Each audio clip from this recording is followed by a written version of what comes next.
Yo, what's going on, everyone? Welcome to the stream. We are live. Today is a showcase day, and you know what we do here. We like to co-stream, do the live reactions, and see what they got in store for us anytime there's a kind of a bigger showcase. And you know, this is interesting time because like I don't really even know what to expect at this thing. Like, Gamescom sometimes has some pretty big surprises. Keely's opening that live show has been kind of like up and down, where it's like, oh, there's a good surprise, or there's just like, sometimes it'll just be, hey, it's just updated trailers. But I think, according to the website, that there's probably going to be at least a couple new game announcements. Who knows if they're like smaller games or whatever. We should be seeing some new trailers for some bigger games as well, like Final Fantasy VII. We might get a trailer for the Witcher 3 content. We got Silent Hill, Townfall, you know, stuff like that. And it's pretty cool to be able to watch these and kind of see what they got in store. You know, see how these games are looking. Build up some hype. Tomorrow, Star Wars Zero Company is launching, so I'm curious if they'll have anything new for that. I'm excited for that game. And hey, appreciate each and every single one of you for tuning in and watching along with me, because I know there's probably 1,000 other channels at least doing co-streams on things like this. So if you choose to watch here on Fun Speculation, you rock, and appreciate you for being here, whether you were here now or you watch later or whatever. We're gonna be hanging out here for about 50 minutes or so. There's a little pre-show they have in 21 minutes, so we'll be talking, just hanging out, chilling, kind of talking about what could be in store here for us. Shout out to you guys. Joseph Lemons was here hanging out at 11 North. What's up? The Given Soul, how's it going? Dylan P says, hey Mav, is Fable going to be shown here? Is Xbox having their own highlights? I don't know if Fable's going to be shown at this or not. They're going to be having definite Fable, a look at Fable for sure over the next 2 days, or Xbox is doing their own streams. They're not doing their own showcase, which makes me think that there's going to be some stuff here. I think Gears E may have a trailer at Opening Night Live, but Fable's getting kind of like an in-depth look at some of the combat, so there may be a new trailer for it. And if there's not, then over the next 2 days, I think we're going to be getting a better look at some of the gameplay in Fable. So I'm really looking forward to that for sure. RSJ fan says, thanks for your comments towards Colin, man. I don't even get me started on that stuff. I mean, I know that there's people in the community that are friends with that guy or that like him and stuff, but he just always tends to kind of rub me the wrong way with some of his comments. Guy that criticized Xbox fans before for having this parasocial relationship after just celebrating a showcase a couple years back, having breakfast with the some of the execs and stuff, and then to go out there and criticize Xbox fans for having that. Meanwhile, doing that yourself in many other occasions that there's pictures of. But not only that, whenever it came down to that dude's account getting hacked and him needing to get it back, unlike other people that don't have those relationships, he did. And guess what? He utilized it to make sure he got his account back and fixed. And now he's into gatekeeping people for pricing of games. Oh, you can't afford $80 games? Well, you need to choose a new hobby, he says. That's just asshole energy to me, you know, like, and it goes to show the disdain or comments that they always have towards pro-consumer type moves whenever like Xbox would have Game Pass or they would do like updates or whatever. It's like, oh, they're giving away too much stuff, or it's unsustainable, oh, you can't be doing that. Man, it's like, who are you for? Are you for these corporations or are you for the gamers, man? Like, Like, the only thing he cares about is the success of Sony and PlayStation. I don't think he gives a shit about the gamers. I don't think he gives a shit about anybody but his experience and what's best in his mind for him. And that's just my opinion of that dude. So it is what it is, you know. Saber Strikes has always been a pompous ass. Given Soul says they have a parasocial relationship with Wolverine right now, the way they glazing it. Well, here's the thing too, is like when Wolverine's under criticism, oh, now all of a sudden it's a problem for games to get criticized and put in the spotlight like that. No, now it's a problem. Oh, the gamers are ruining gaming and all that kind of stuff, where it's like they do it for every single fucking Xbox game, you know? Every single one. Every single game that comes out. It's like, they even were trying to do it to games after they've come out. I saw somebody else made a post yesterday comparing like Halo Campaign Evolved Steam concurrent player count and comparing it to Concord. And Concord didn't even exist a month after it came out. Why are we even comparing single player games that are campaign? I'm not gonna say single player because there's a co-op element to it, but story-based campaign games to games built entirely around the necessity of having a multiplayer community. Why are we talking about remasters or remakes of 25-year-old games, comparing it to failed brand new IP? It's just absolutely disingenuous, dishonest, and it's also for a platform that's not even the primary platform, you know. Like, there's so much. You could go back and look at tons of single player games or story-based campaign games that did pretty well, that did good. People played them, and they just aren't playing them anymore, and it is what it is. Yeah, I know it's only a month after launch, but games in Game Pass, it's on Xbox PC app, it's also on the console. There are many ways to play Halo Campaign Evolved besides Steam, and you're not. What are you doing by comparing player count numbers to Concord? It's just absolutely ridiculous.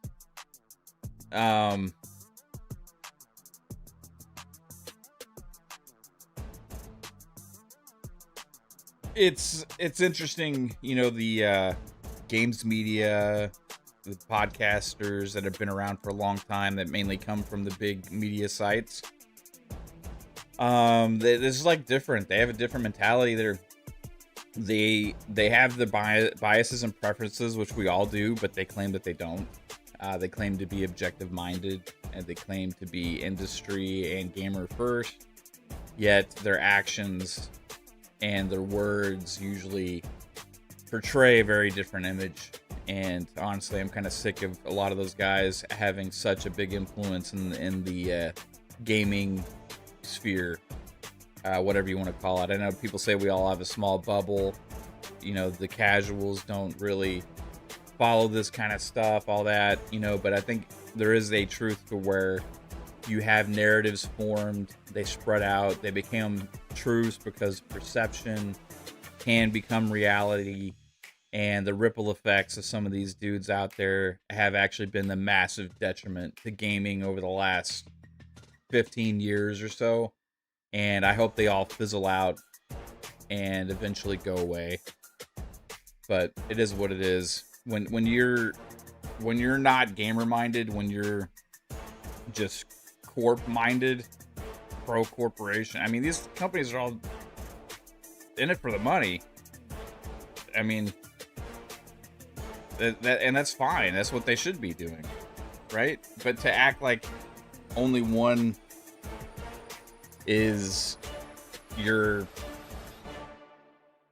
example of how everything should be, then you realize you propped them up so much, and now they're shitting in your face, and you come to that realization, and you're out there trying to act like you weren't ever part of the problem. Is hilarious to me.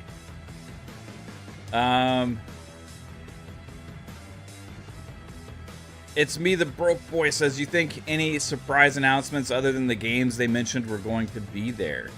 Yeah, I think there'll be some surprises. How big surprises? I don't know. It was interesting seeing it actually on the Gamescom website, and I can actually bring that up real quick. Something this says, I tried to have a discussion about single player games and how some, after you play them, the numbers drop, but the people I was talking to kept bringing up Steam numbers for like a 3-year-old game.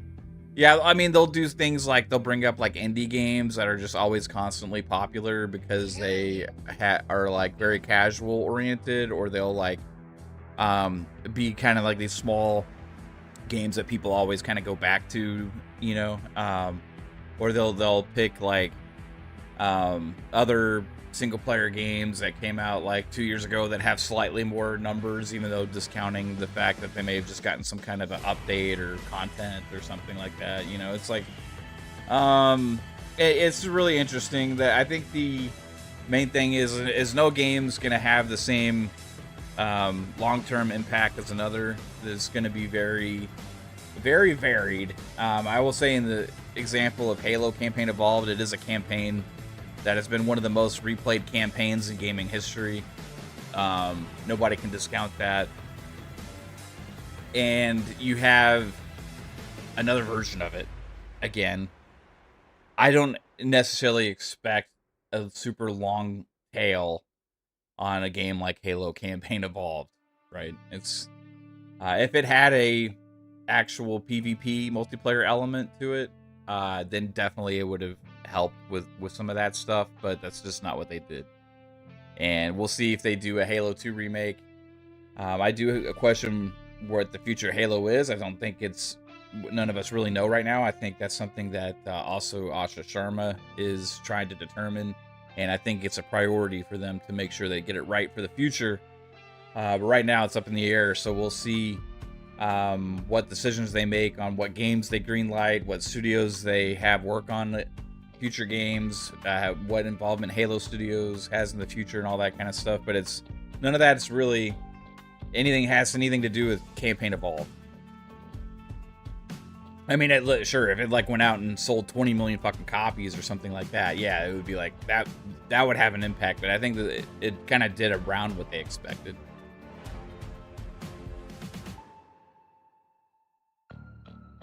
Brett Bingham says, "What did I walk in on here? Oh, just some conversation. Just some conversation, bro. How you doing, Brett?"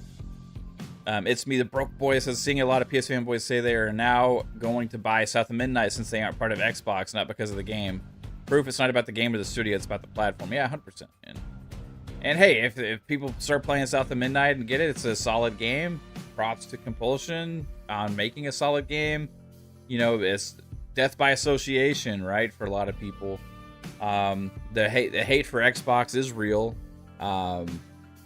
It's only a matter of time for any deniers of Xbox tax to be slapped in the head across the face with something that becomes so obvious for them they have to end up learning and accepting it, that it is real. I've seen many people that have claimed, "Oh, this is fake, blah, blah, blah, this is no Xbox tax," and then later it happens to something that's so obvious to them because it's something they actually care about and don't agree with. It's like, "Oh, I guess this is real." I've seen tons of them come out and be like, "Oh yeah, I'm retracting. Yeah, it is. This is real." It happens all the time. But it is what it is. What it is. Xbox's job is to flip the minds of the gamers, and they got their work cut out ahead for them. I think that's Asha Sharma's biggest hurdle, is to take Xbox from being that maligned brand from the other two and from PC gamers as well, to become has become this joke, to trying to flip it from that into becoming something that's more desired by people that haven't been paying attention to what's really been going on. So that's a lot of marketing. It's a lot of strategizing. It's a lot of putting out and making moves purely for the sake of conversation, getting around word of mouth type stuff. And I think she's smart enough to understand that, and I think that's what she's doing right now. What's up, Bob? Game Pass Dad. What's up, man? Hope you're doing well, bro. Def Leppard, what is going on, bro? It's me, the broke boy, says, "I've got South of Midnight on Xbox, Switch 2, and PlayStation." That's awesome. Support the devs. Hooray! I have it on Xbox Play Anywhere, so it's on my PC and on my Xbox.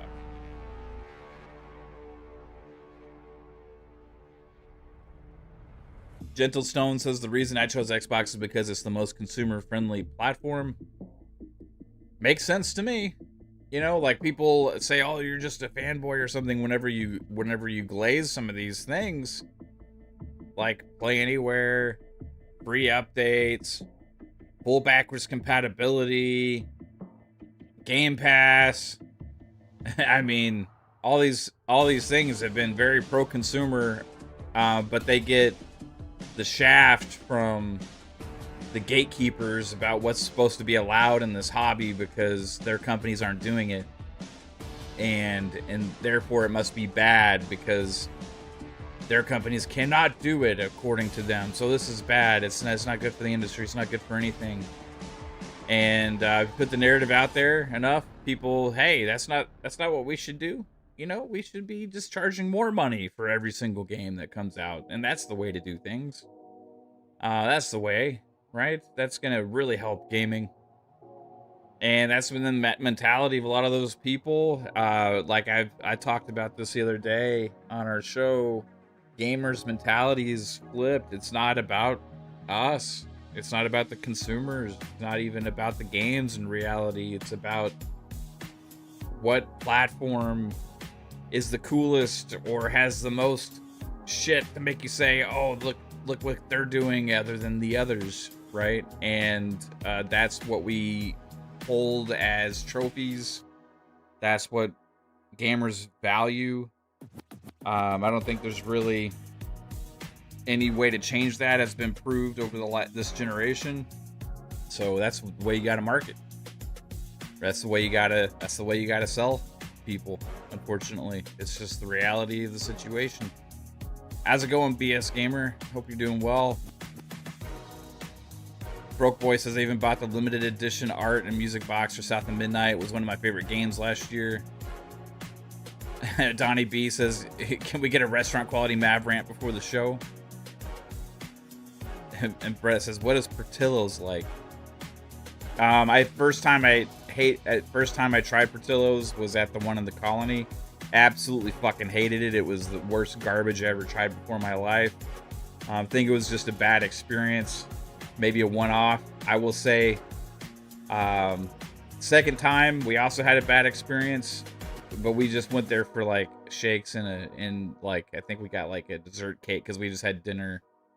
And yeah, they all sucked too. And maybe it's just a bad location. The beef, Italian beef, tasted like brown bathroom paper towels that were just drenched in water and put on a soggy piece of bread.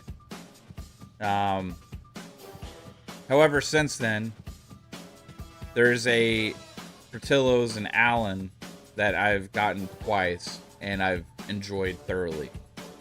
And that was for hot dogs and fries. So, and a burger. So, hot dog, burger, fries, I'm going there. I'm afraid to try that beef sandwich again. That thing was disgusting. Man, it would be nice, you know, if there was kind of a shifting of the mindset of gamers to oust the talking heads that have been so prominent in this space for the last, it feels like forever. I think they've been doing a detriment to gaming. I think they've been doing a detriment to the mindset of gamers. I think they've been doing a detriment to the hobby, to everyone involved. It just keeps coming out with the bullshit things that they say that they aren't really for gamers at all. They're for themselves, and fuck them all. Fuck them. I'm sick of those guys. They suck. I'm talking about games media. I'm talking about a lot of the podcasters that come from games media. They act like they know best. They act like because they've had connections or they've been in the, conversations with devs or whatever, that they're above it all and they know the right ways and stuff. Well, they can all suck a dick. They don't know shit. They're jaded, they're biased to the extreme.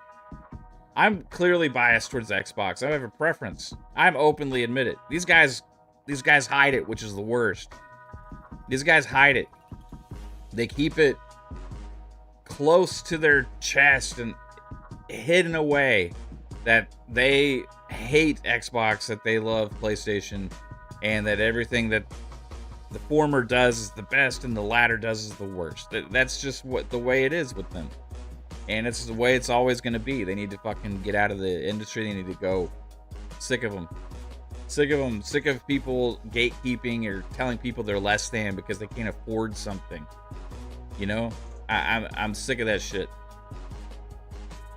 Like, whose side are they on?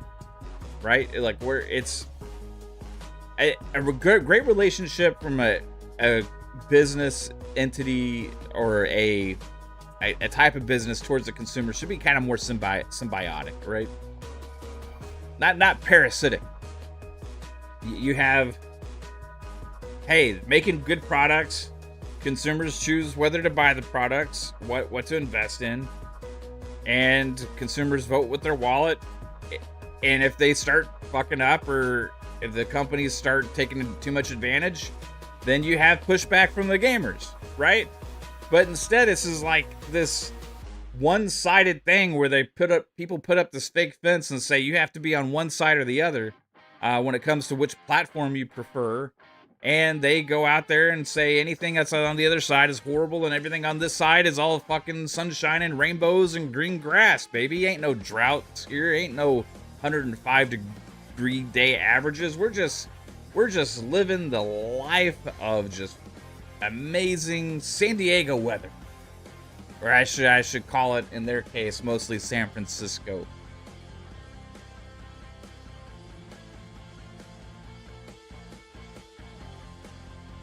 They think they know things.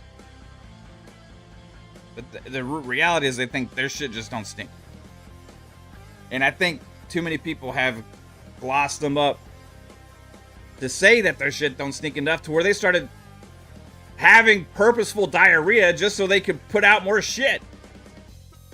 Just so they could spew more of it out there for everybody to whiff.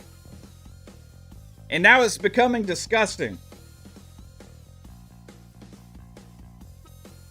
It's gross. You're tainting everything. Sick of them.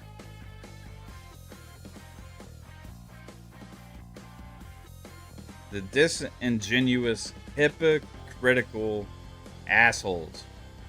That's what they are.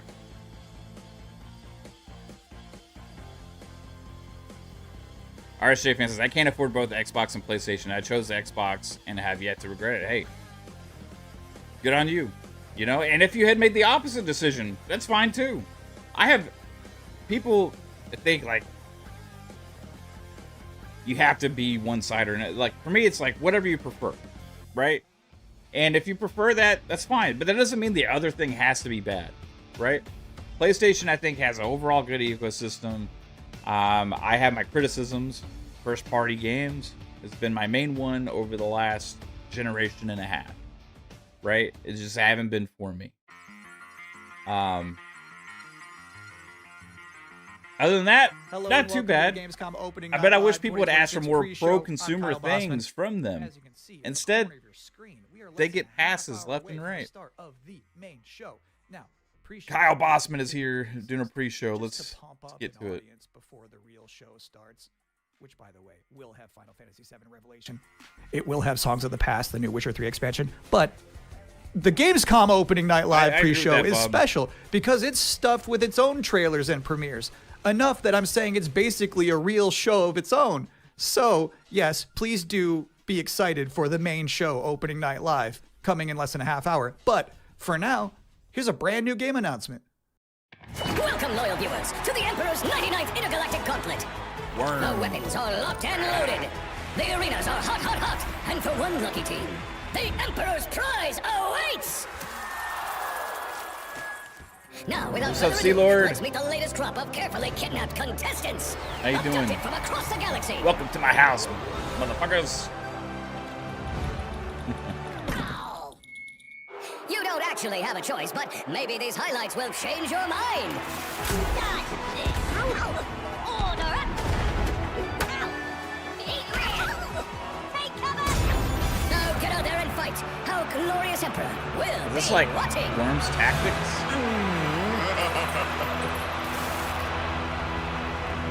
Yeah, Worms Galactic. I'll try this. I love tactics games.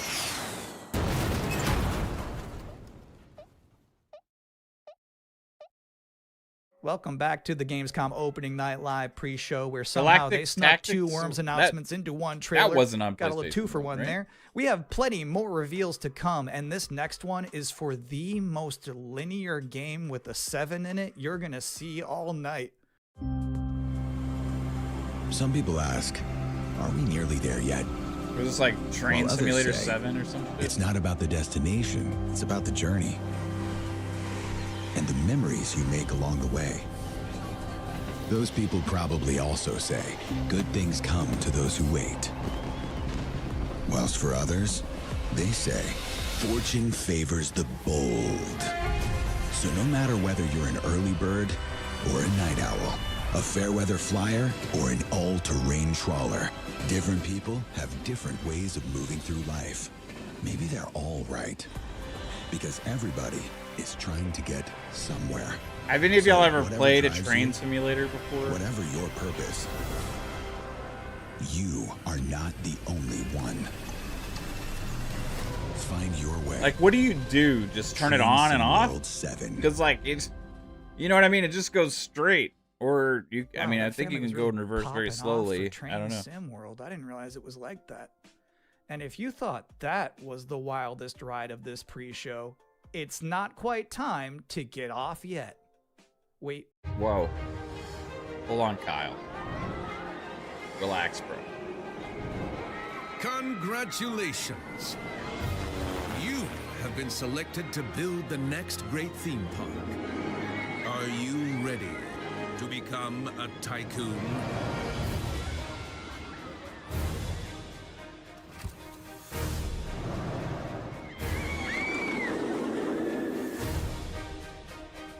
With a little Speed down lots of imagination derailment and a lot paperwork. of ingenuity, you have the privilege of transforming these mundane patches of dirt into unforgettable thrills. Customize every setting. Hike up every price. And charm a whole new generation of guests. Just remember to keep the park running in tip-top shape, will you? So, are you up for this brand new challenge? Do you have what it takes to become the next great roller coaster tycoon? Coming soon to early access. Roller Coaster Tycoon. Atari.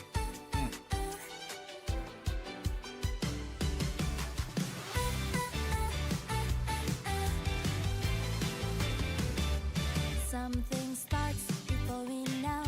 A little spark begins to glow. One look, one sign, a new way through. The world feels different next to you. Let it move, let it rise.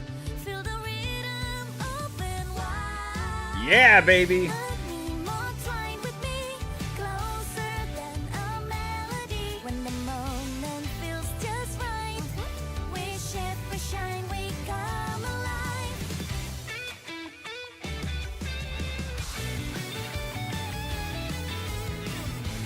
Nintendo lawsuit incoming.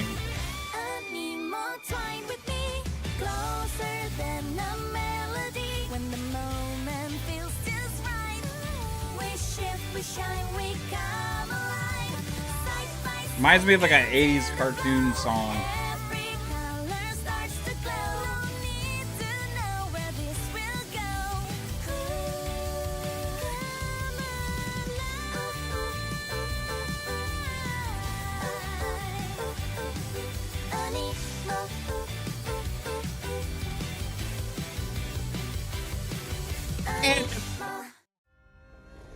This world is sick. They saw Power World and said, I didn't know we could do that. Are you excited for that? And this is awesome. Saber Strike wants SimCity 5000. The goddess made What's up, Black John? How you doing, bro? Sky and earth were one. She gave me life undying. How dare you steal it? You were born of dust. To dust you return. So why do you fight death? You had eternity, and you gave it up for what? 10,000 years I've sat in the dark. I don't know about that voice acting. Immortality is a lie. You had immortality, and you gave it up for what? The sun than to kneel.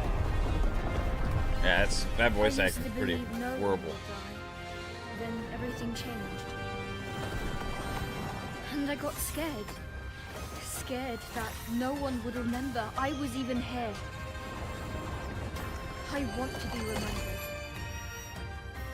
Not for who I was, but for who I am. Welcome back, everyone. I'm a little upset at the moment because I was promised there would be no AI Bubsy voices, in maybe. the pre-show this year, and yet there he was. How's this keep happening? But let's continue counting down to opening night live with more wall-to-wall trailers. So far, Is there we've any seen high-speed finishing action. Cow World? We've seen high-speed Black John? trains.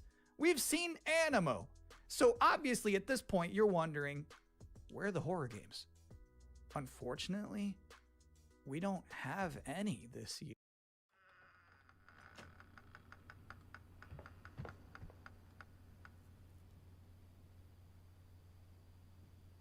Yeah, that's Kyle Bossman's energy. It's the way he is. That's the way his like comedy is and stuff.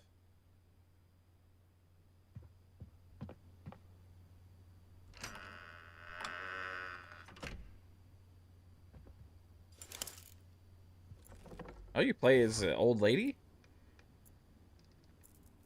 That's a little creepy, though.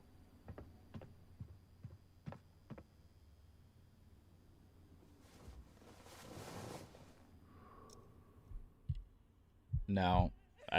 Why do I have the urge to look away from the screen right now? Main show starting in 17 minutes, Sea-Lord. Yeah, he has that dry humor style. I liked like when he was on game trailers, they had a lot of cool stuff there. But at this point, yeah. He's a pretty nice guy though. I remember like he even came on one of my I love brave prediction old lady. shows early That's on my when I just started the utilized channel. character archetype. It's nice to see Like, Perceptum carry that mantle. Humble guy. I'm just saying there's some grandmas who won't put up with ghosts. So it's empowering to be that kind of person. Anyway, if you've been wondering what the team behind Tinykin has been up to, you're about to immediately find out. Back on game trailers, back in the day, his prediction shows were really fun to watch. Yeah, it's definitely part of it, sir.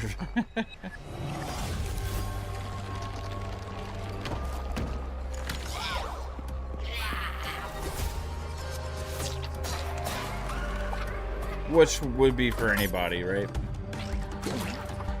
That does comedy. It's not gonna always land, you know.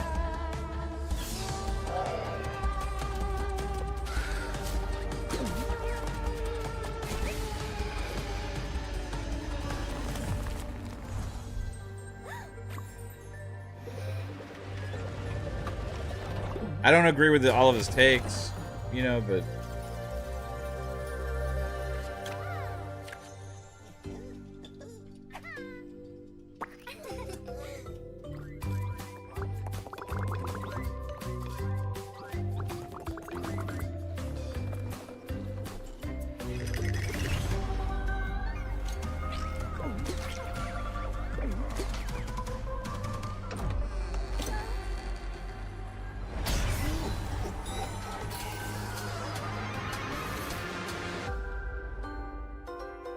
Acornia reminded me of Sandy the squirrel. Bonaparte says he brings enlightenment to the places he conquers. I know some of these faces. Did you just honk? Friends, Bob? comrades. Now their eyes are hollow. Honk. Empty.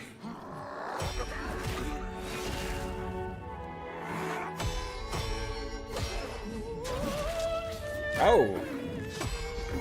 Hey, this has more real dismemberment than Wolverine.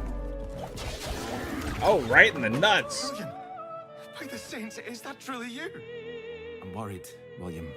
With those things, Omen. Don't know what they are, but they're not human. Not anymore. Yo, what's up, Sith? The flame You'll probably play that magnifies what is squirrel strong game, and Jagger? valuable, Right on. destroys or omits what is unnecessary.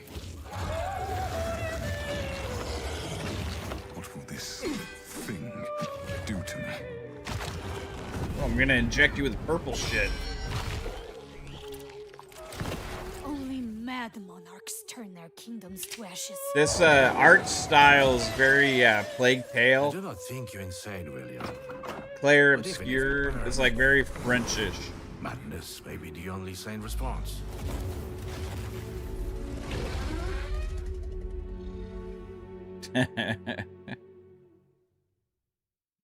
Tiger, tiger, burning bright in the forests of the night.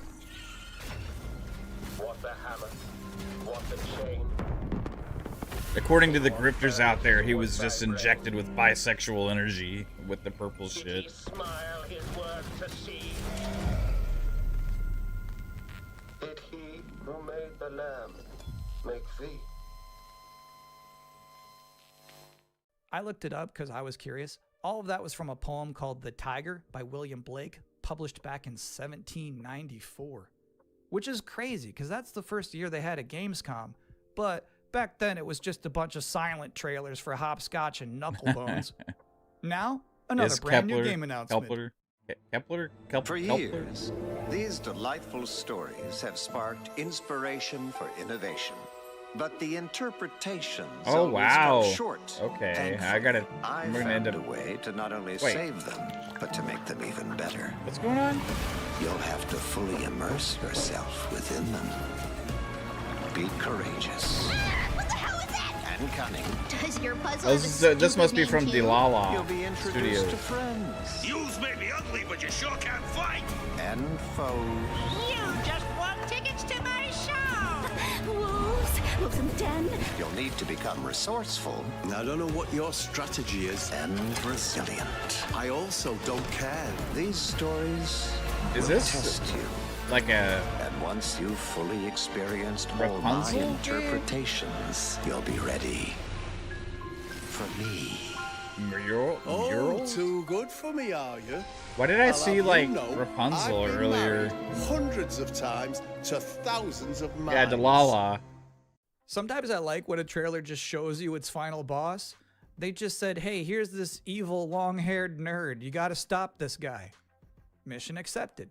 Hey, welcome to the Gamescom Yeah, I Opening don't Night know. Live pre-show, where I realize there's been a lot of debuts already to keep track of. You might be looking for some help just to remember all these titles to add to your wish list later. Well, I can't help you. I'm sorry, you're on your own. All I have is more world premieres.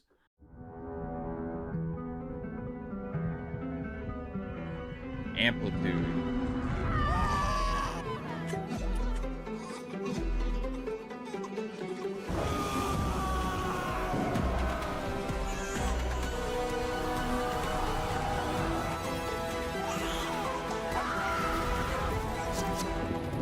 The fuck is going on here? Is this being born simulator? Oh, okay. Humankind.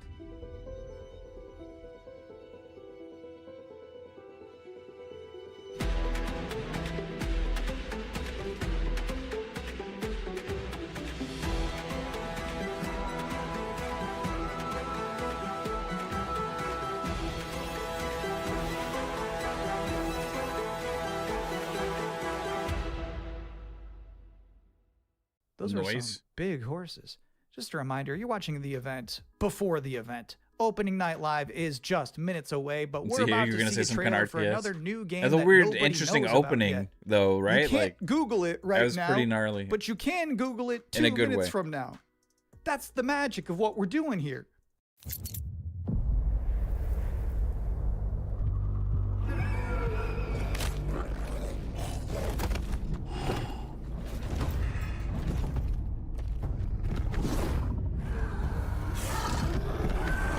This is like Darksiders-esque right here.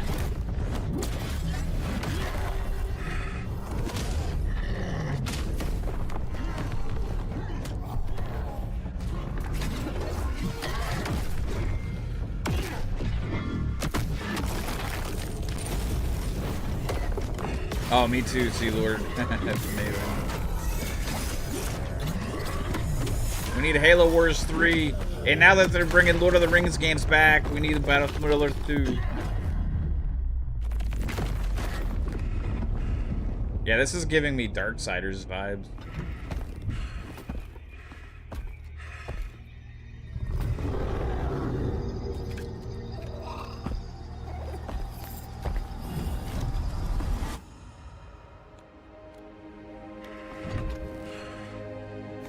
Until now.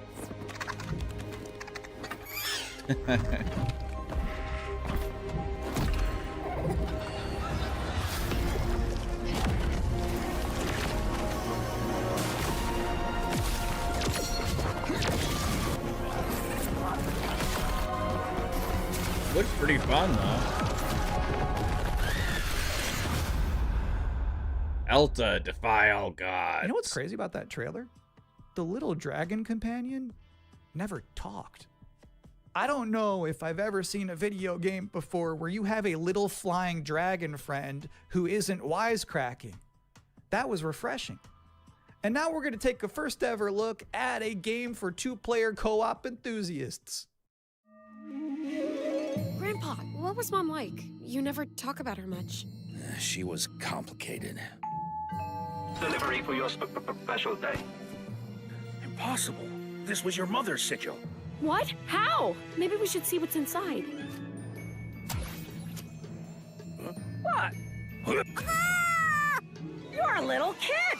Can we start changing ages yet? I suppose we should learn how it all works. Want to change who you are? Just press a button. Look at me! I'm a kid again! What's all this now? It's a treasure hunt! A birthday treasure hunt from Mom! Or some kind of elder fraud. Where your mom was concerned, nothing was ever easy. Is there any chance Mom could still be out there somewhere? She's gone and she's never coming back. I can't just ignore this, Grandpa. She was my mom. Well, I'm not letting you go alone. Just no more of this age twisting, okay? We beat every Interesting. Oni in hell. Time to beat an Oni Musha. That means you, bud. What's up, Crispy? A no-holds-barred fight to the death. You love the sound of that too, right, Musashi? Down in the bottom. What's up, Simple Jack? They're getting much stronger than you can imagine. Save this world. A rude entity. Fun little co-op. Yeah, I mean, it looked interesting, right? It's like, kind of like It Takes Two vibes slightly, but like, not. I suppose you're here about that gauntlet. You've been working ever so hard. I think I'd be more excited for Onimusha if there hadn't been like 15 games that have come out in the last 10 years that look like it. I mean, 1,500 games. I mean, just like 10 trailers that look like this every showcase, it seems like.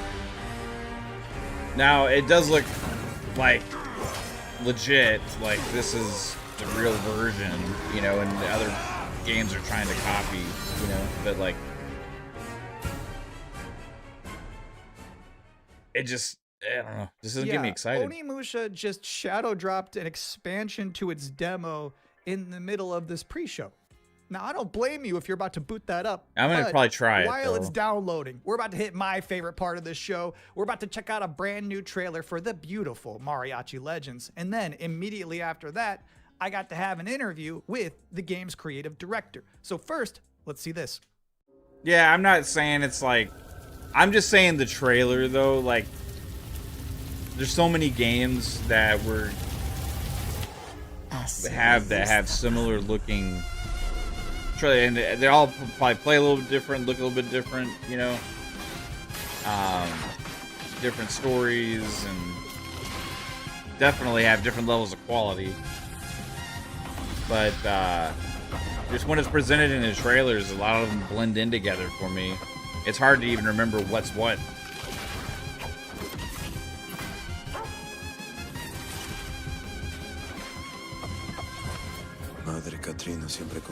This looks pretty cool, man. Different.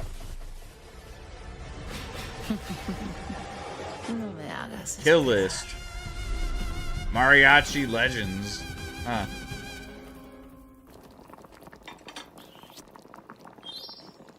And now's the part of the show where we are blessed with a guest. Joining us now, the creative director and composer of Mariachi Legends, Miguel Hasson. It's really nice to be here. Thank you for having me. What is Mariachi Legends, and where did this concept come Guacamelee. Mariachi Legends is a pixel art Metroidvania, and it started with the realization I like the character. Alucard suit is like 90% of a mariachi suit. I like already. the like pop and so we of started color. Thinking about that Mexican vampire sort of idea, and we infused it with Aztec culture and Mexican culture, and so one thing led to another. And very have cool Mariachi art style, Legends. man. Can you tell us one particular element of Mexican culture that you were excited to put into Mariachi Legends that you've never seen before in any other video game? My mom's from this town called Mascota here in Jalisco, and it's one of those towns that's in the category of magical town or pueblo mágico. This would be the first time a pueblo mágico is ever present in a video game ever. It's very Mexican. Yeah, I feel proud of. I'm digging So how does this actually the look of this game. We mix like fast combo action with RPG. Good thing it's for like a the Ninja Rock Ally, Gaiden, right? Castlevania sort of mix. You know, these combos allow you to get extra buffs. There's also the element of hunting for ingredients and being able to cook Mexican traditional dishes. And so that allows you to enter some boss fights ridiculously overpowered. So when can people finally play this game? We're finally ready to announce that the game is coming next year in April 27th. Thank you for coming to talk with all of us. April. It's my pleasure. Now, I've got good news and bad news. The bad news Yeah. is we're all out of trailers for this pre-show, which means that the good news is that it's time for the top 10 reasons to be excited for Gamescom Opening Night Live 2026. Okay. Number 10, Gears of War E-Day. The E stands for emergence, but it might as well stand for excited for Gamescom. Number 9 reason to be excited for Gamescom Opening Night Live 2026. Netflix couldn't lock down the exclusivity. Number 8. That's a good one. Ananta. That's the game that's like Vice City. Yo, it's me, the broke boy. The $2 says with Forza Horizon 6 at Gamescom. Thoughts? DLC, PS5, both? So far, the increasing price guess of is a RAM has not PS5. impacted the cost of watching trailers. Being honest. Number 6. We PS5 hid the word Nooblet trailer somewhere or in Jeff something. Keighley's script, and he hasn't found it yet. Number 5. A live performance of Guillotina from Eugenics. That's gonna be bonkers. Number 4. The Witcher 3, Songs of the Past. It's never too late. That's so crazy that for they're doing DLC. DLC Number for that. 3. It's so awesome, too, though. Final Fantasy VII Revelation. You know, I noticed they haven't shown a single second of Aerith gameplay yet. I think they're probably saving it for tonight. Number 2. As we helplessly trundle towards an all-digital future, manufactured traditions such as these have somehow become a rare remaining live space to share mutual enthusiasm for games. That one's not really a joke. Sometimes I just get sad about stuff. And the number 1 reason to be excited for Gamescom Opening Night Live is the pre-show is over. Oh, okay. No more waiting. No more anticipating. From this point forward, we'll be live in Cologne, Germany. Thanks for watching and enjoy the show. All right, here we go. Showtime, everybody. What do they got in store for us?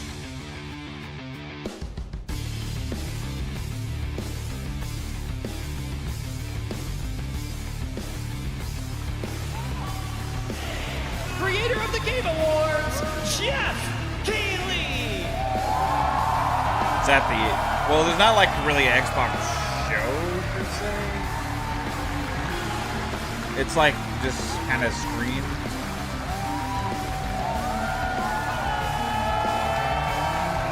Get ready! Guten Abend!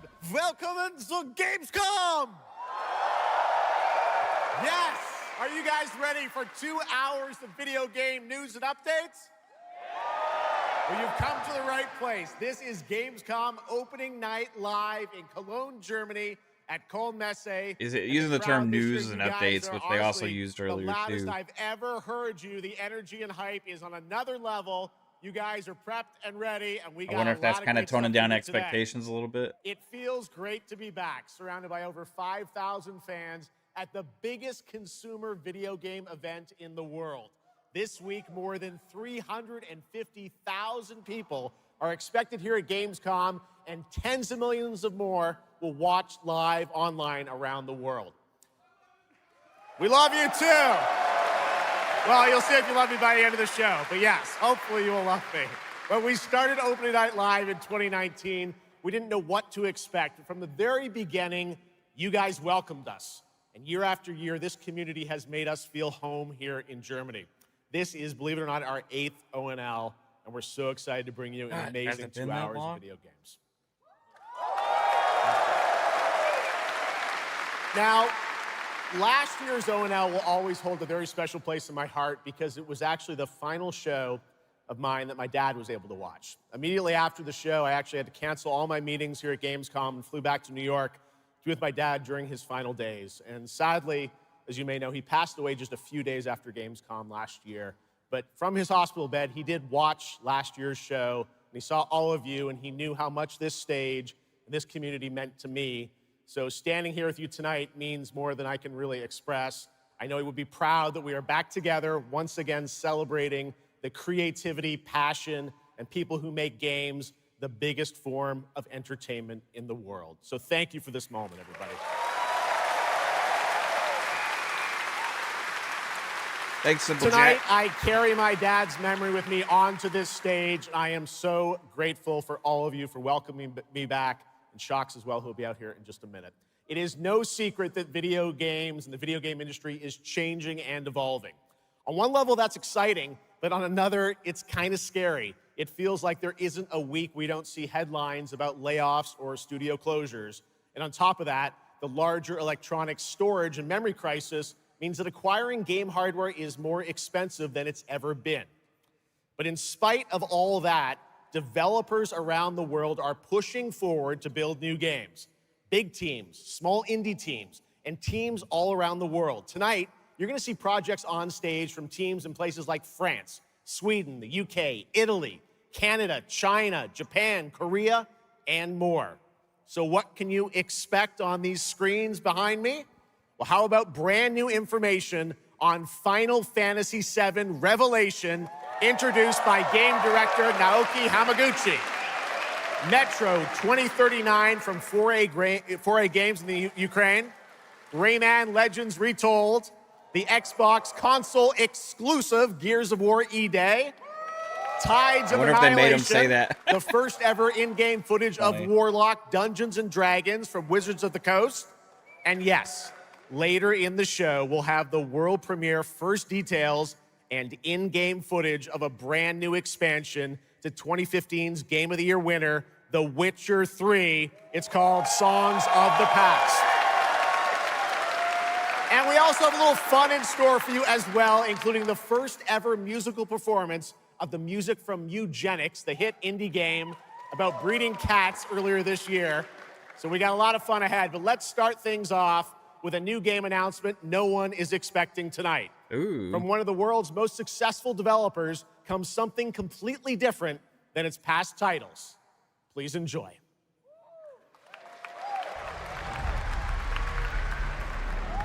Whence came the first entanglement? None living may now tell. In Are you its serious, wake, Mitchie? The flood waters spread, weaving Is that real? calamity. Upon the silken paths, malice took root. 10 suns rose on high. And so, as spoken of old, the weavers came forth, yet spoke not the cause of their coming. Yo, Brett Bingham, $2 super chat. Inserts. Go there and make this about you, meme. Rise anew. Still, the wounds Appreciate of you. old remain.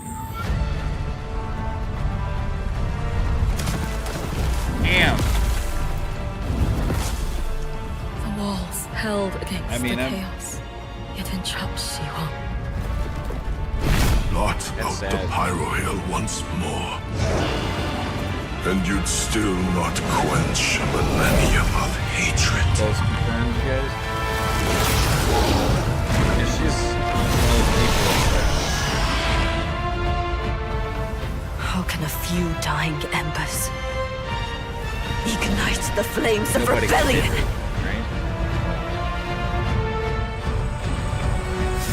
We are not of this land. Here it is not oaths, but lies. Keep things whole.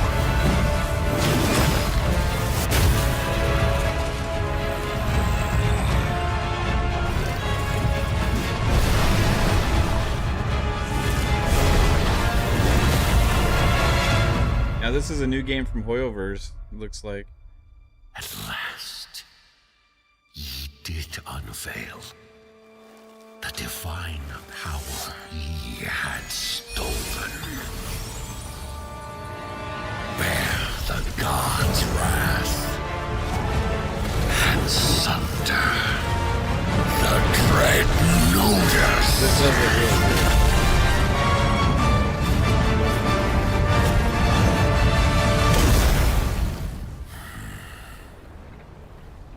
Came ye to reweave this world, or seek ye some other end? Yeah. Yeah. Yeah, it's been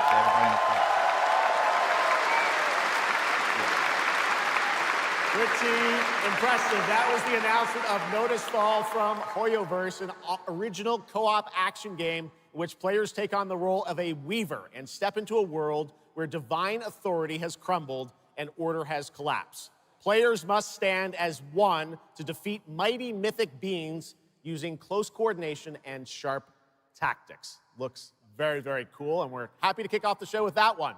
All right, we have a lot more to come. Now I'm very happy to welcome back a legend in the esports world, known for her work on League of Legends and Counter-Strike, and the winner that of news Best is crazy, Esports guys. Host I at mean, the Game Awards. Chaz, Tonight, let me know though, that Dolly she's our Parton co-host passed for away. ONL for the third year in a row. She's And you know what? We couldn't champion imagine of doing this show people, without in my her. opinion. Like, she's Gamescom, just an will you amazing please person. join me in giving a huge welcome to We're big Shocks. fans.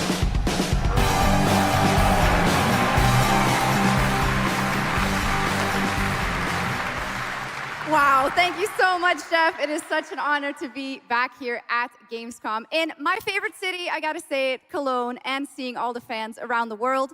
Now, I cannot wait to see everyone's reactions to what we have in store tonight. And right now, I am very happy to share with you the global announcement of a brand new title in a very well-known And another one for the backlog. Absolutely. Paris.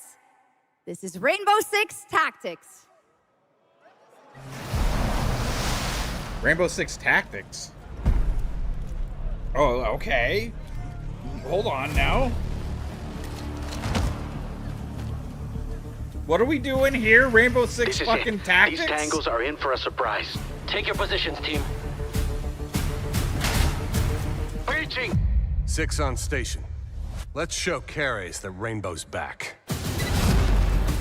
Go, go, go!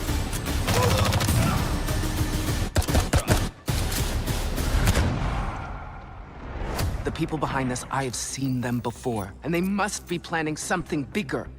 Send me everything you dig up on the agency bombings. There's no time to waste. We've contacted Please say Rainbow's this is on former operators. consoles. It's gotta be. It's Rainbow You just Six. have to It's gonna choose be on which one. consoles. Oh my gosh. Yes. please. On the floor, now!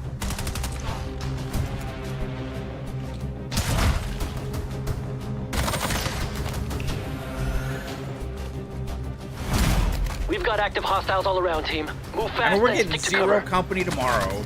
Then we're getting this. We also got a Worms Tactics games. Want us like, to put what out the more hell? This is fires? amazing. We'll put out more fires. W rank.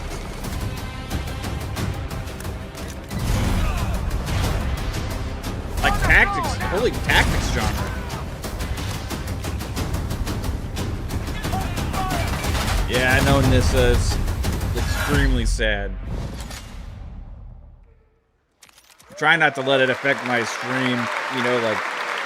That was Rainbow Six Tactics, a new turn-based tactical single-player game set in the Rainbow Six universe. As far as In me, Tactics, not you'll you lead a guys. You can squad talk about of whatever you want. operators on high-stakes missions around the world, combining careful planning, coordinated breaches, and tactical decision-making in every operation.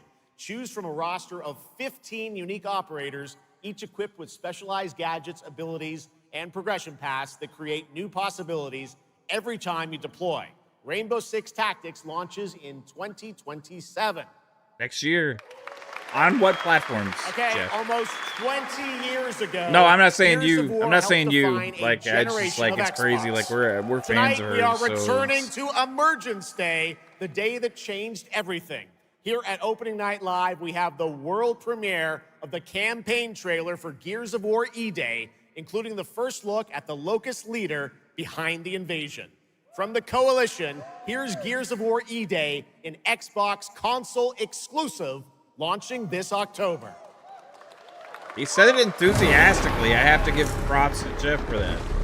I'm actually questioning, is he actually excited for that? What? Yeah, exactly, sir. Like, it's weird. It's like I have these things battling against me right now. Scorch the city. Seize the surface. Bleed the crown walker. God, this could be amazing. Good to see a few more Gears made it through the night. You four belong to me now. Designation, Bravo Squad. No one knows what these things are or where they're coming from. This is more than an invasion. It's a fucking war. The reports are still coming in, but whatever this is, it's happening all over the city. Actual monsters are coming out of the ground and ripping my people apart. And those are my Gears out there holding the line. Holding the line. How do we hold a line against an enemy that can tunnel under? Oh, shit! We're Gears. We fight. That's what we fucking do. We fight, Still have our motherfucker. people. If we can save them, we save Kelowna. Loss prepares us for what's ahead. People we love die. We're the ones that keep fighting. Give him hell, Phoenix. That's the plan. Oh, this is chill-inducing.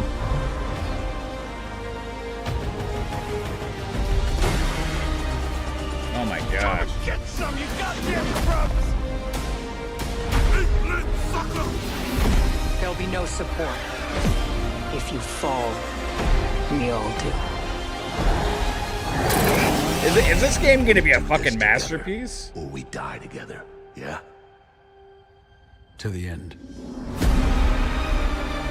Oh, bro. Woo. Chills, dude. Holy shit. What a good trailer. What a good fucking Gears of trailer. War, October 6th this year. All right. Next, it's time for Anana. That got a an reaction. epic free-to-play open-world RPG game from NetEase coming to PlayStation 5, What a trailer. PC, and mobile platforms. 3 years ago, it was revealed here at Gamescom with 2 massive cities. You build your profile and social following as a member of the ACD team. Tonight, we've got your first look at the city of Shangzhou and the types of combat vehicles and minigames you can expect. And yes, news on the release date as well.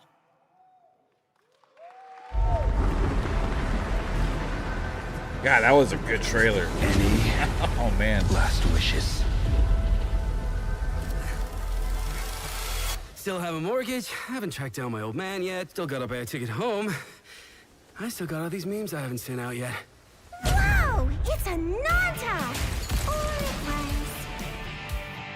Let's we're about to make our mark at the ACD. ACD? Did they really just go belly up? I say you go viral first, then worry about rebuilding the ACD. Get big enough, and the old workers are sure to come back. What's next? Meat Master! What, Master? Master, you're so awesome. Meat Master? Meat Master. Who the hell came up with that name? Yeet Master. You're nothing more than a bad seed who slipped out of a nowhere town. Enjoy the party, my friend. This is not yours to take, outsider.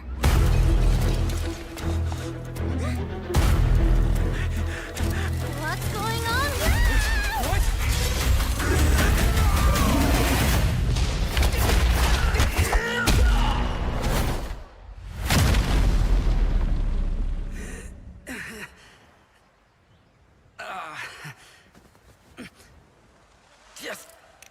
Just you wait.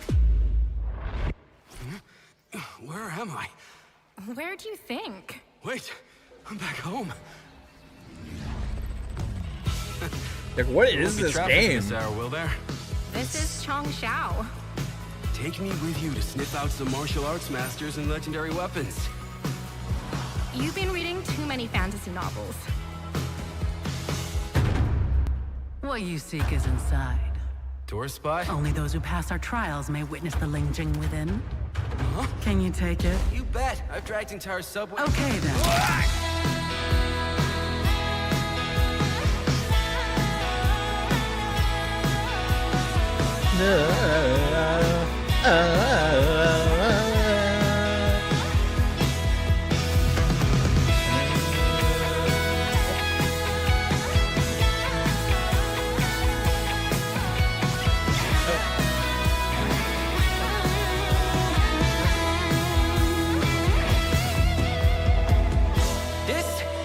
The most expensive view. Wait. Huh? Why is everyone running off? Am I really that annoying?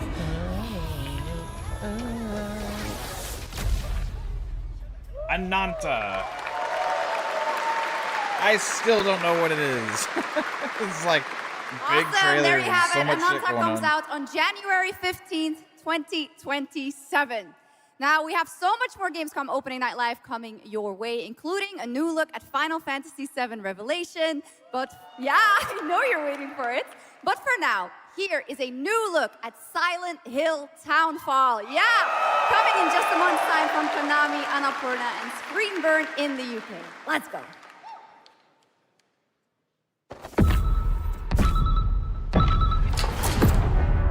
Hey, Simon. Listen.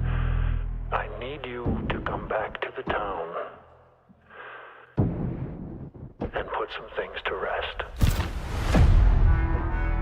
What I just saw in that footage, you said we could put things right, that this town would listen to me. But it's the right thing to do here, not just for them, but for the whole town. Then you know what you have to do. But be careful. They're all so angry.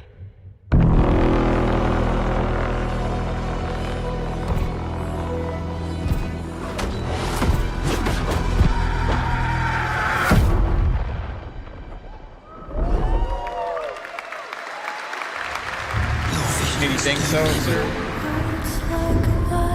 His death is your burden. Like tail. This one looking good, I guys. have to leave this island. Like, it looks like a different Plague's Tale.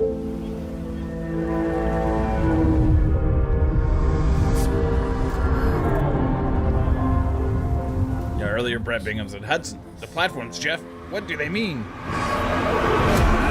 I should have known. You betrayed me.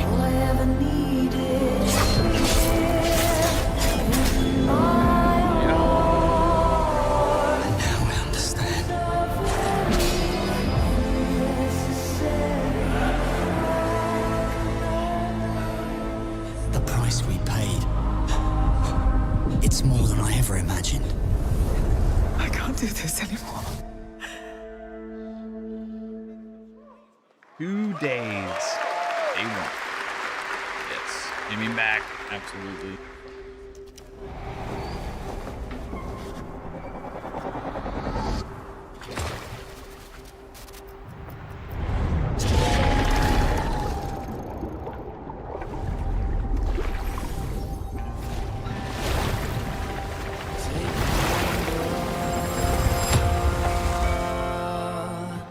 Brave the gale.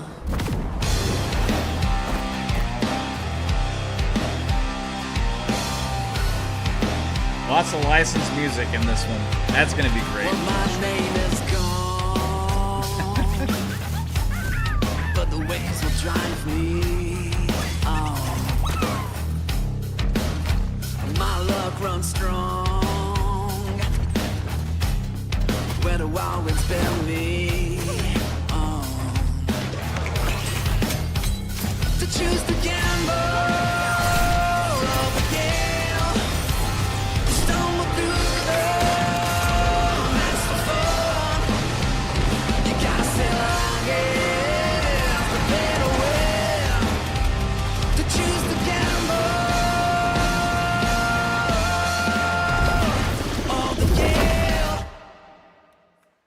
The remnants. Our strength failed us.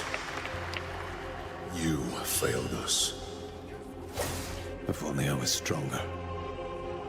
If only I... You've surmounted countless trials to reach this summit. This time, you will surely break the cycle. You'll struggle, but you'll turn back, face your fall, because that's the cliff I know. If I do their dirty work for them, I'd better get what I'm owed.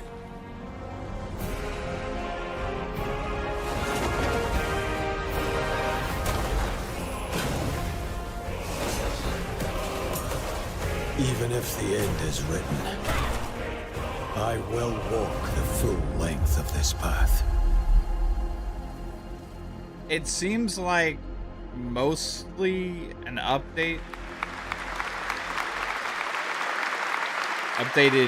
That was Crimson Desert, released nearly 6 months ago, and the developers and at Pearl Abyss just keep adding more and more content, including new cutscenes and story moments too. All right, next let's step into the world of Tides of Annihilation, the upcoming fantasy action-adventure game by Chinese studio Eclipse Glow Games. Set in modern-day London and mythical Avalon, you play Gwendolyn, the lone survival of an otherworldly invasion who can summon spectral forms of the Knights of the Round Table. Tonight, we've got a brand new trailer which reveals the new voice of Gwendolyn, Angela Sant Albano, who recently played Grace Ashcroft in Resident Evil Requiem.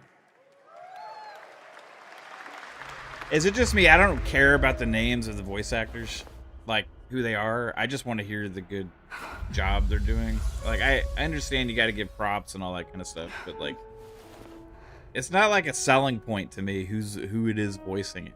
You know, if you tell me somebody's voicing this person, I'm not like, yes. You have decided. Tell me the truth.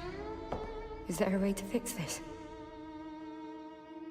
The fog has devoured your home, and now it is tearing Avalon apart.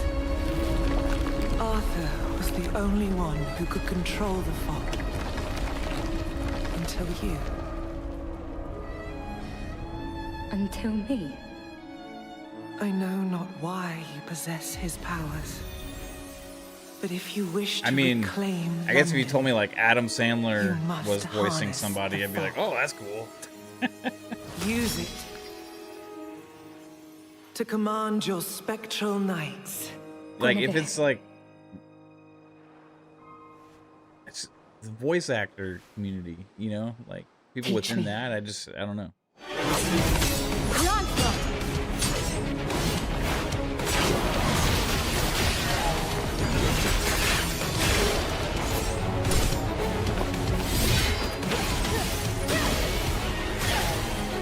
Yeah, exactly, sir. Yeah. Like when they showed like Keanu Reeves in Cyberpunk, I was like, oh, that's sick, you know?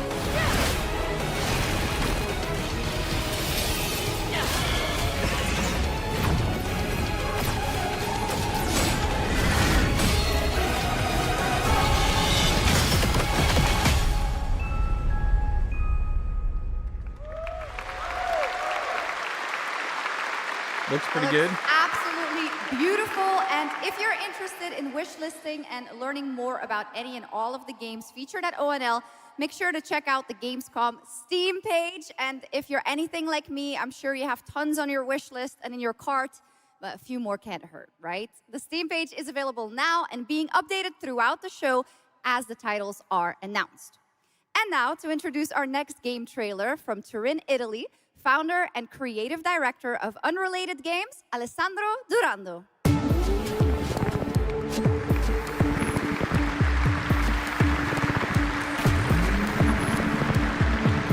It's like when you say, oh, Troy Baker is going to be the voice of this. Like, people are like, yeah. I'm like, I don't give a shit. Although, I mean, give props to him for doing the good Harrison Ford, but... Thanks, Chucks. And ciao, Gamescom. There is a question at the heart of Love Song. What do we leave behind and for whom? When you can be sure anyone will ever find it. I didn't have an answer when I started, and I still don't have one. And I genuinely never expect to be here on this stage. So thank you, Jeff and Gamescom, for this incredible opportunity. Just being here already means more than I can put into words. Love Song will take you on a journey through the forgotten echoes of past humanities, where sound is the only language left. You will uncover traces of memory left in stone and sound, building a bridge between what was and what may still come. Here is Love Song.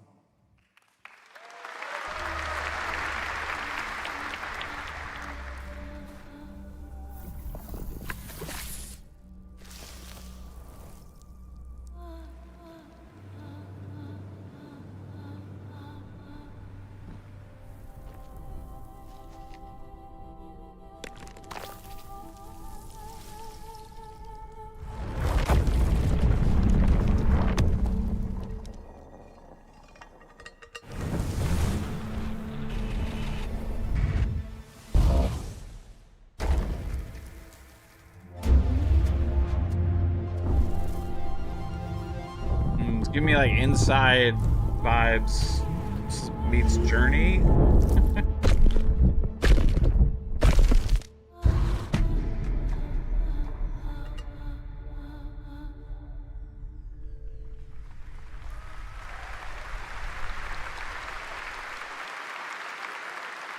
I wonder if that's going to be on Game Pass. Beautiful and artistic game made right here in Europe. Thank you, there. Alessandro, for joining us. One of my favorite moments from last year's Steam and TGAs Xbox. was the announcement of Mega Man's long-awaited return with Mega Man Dual Override from Capcom. Tonight, we've got an exclusive glimpse of new gameplay, along with the introduction of a new character who plans to foil Mega Man's plan to save the world. Take a look.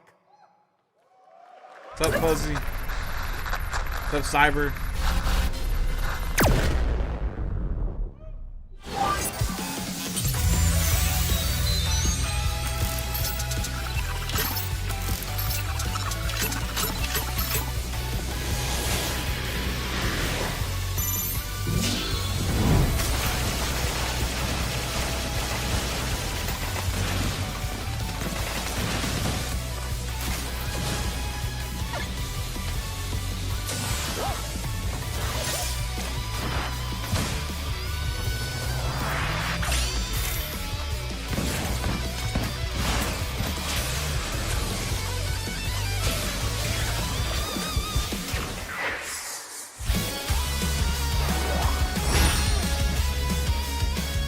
Winkle Girl.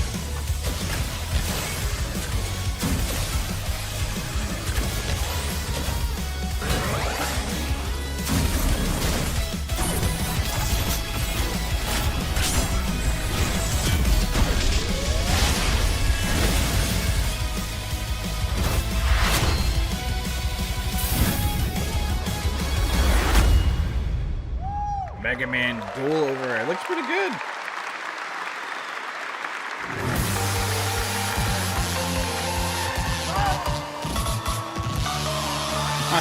Pragmata Mega Man skin. That's crazy. Little something extra. All right, now let's talk about another legendary gaming hero, one without limbs, Rayman, who's celebrating his 30th anniversary this year. Rayman Legends Retold builds on the charm of the original 2013 game, now brought to life with stunning 3D visuals, new story content, and an all-new sixth realm to explore, plus fully voiced cinematics. Players join Rayman and friends on a new adventure to restore peace to the Glade of Realms. There are 4 all-new musical stages, like MC Hammer's You Can't Touch This, and tonight we have your first look and listen to another musical stage. Interesting.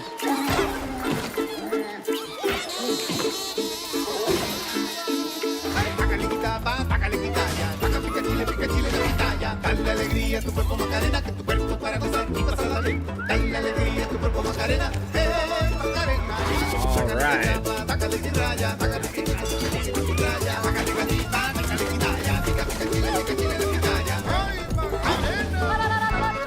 Oh, you guys remember middle school dances with the fucking Macarena?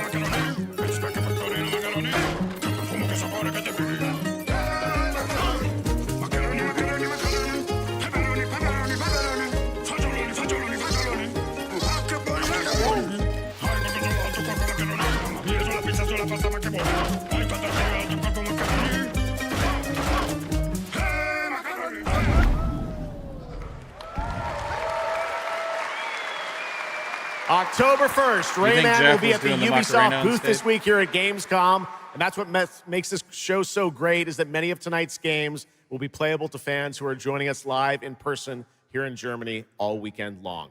Still to come at ONL, the worldwide reveal of The Witcher 3's Oh, sir, yeah, there's been like 4 or 5 copyright songs so far. and a performance of the music of Mugenics for the first time anywhere.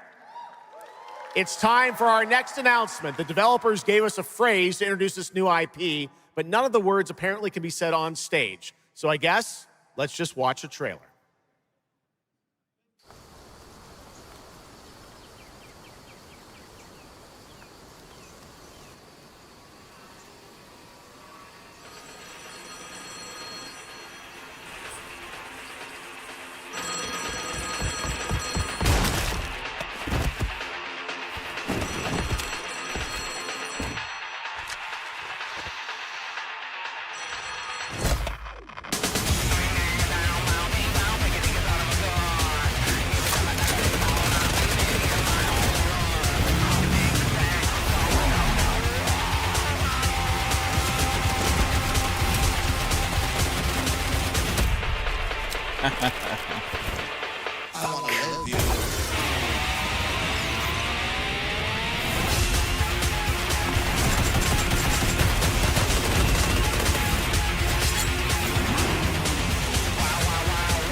I have no fucking clue, man.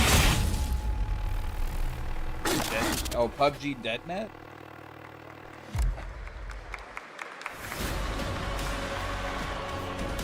Explore breathtaking, strange worlds.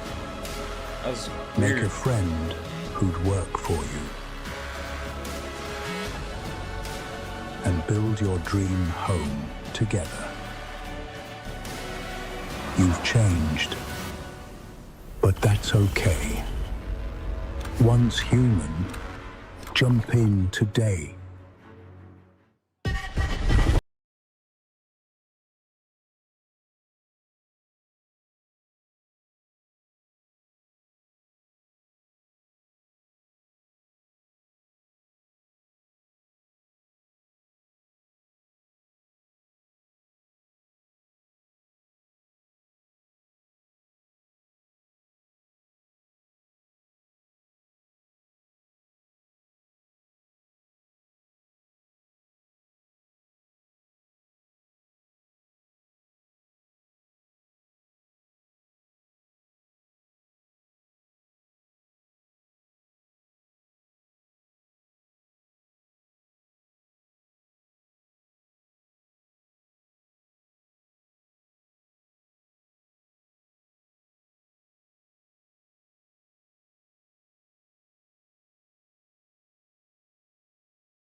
There's a grain of truth to old legends.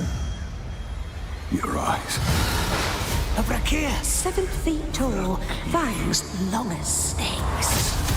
A winged beast. Can it be a demon from the depths of hell itself? I think, right? Oh, God. This is... No, please, no.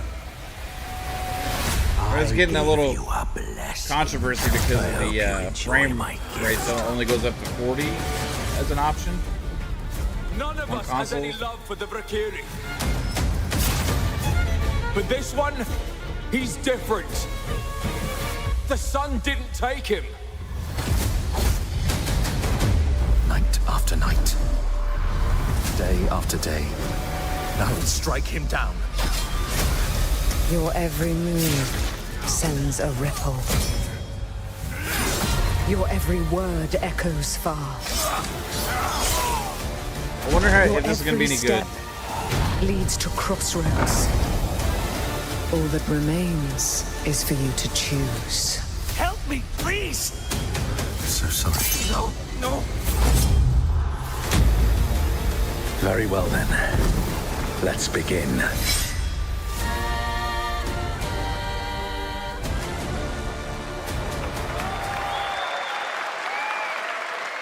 Welcome back, everybody, to Gamescom Opening Night Live. Now, I'm a huge Game of Thrones fan, so I'm very happy to share this Game of world Thrones premiere RPG of this coming. next game with you. The gameplay of the forthcoming strategy game, Game of Thrones War for Westeros, from Australia's Playside Studios. This is like action more grand strategy, or 4X, I think. Let's start. Good on her. Come on, man. Or maybe not. Maybe it's more RTS. On his way. Try to defend yourself.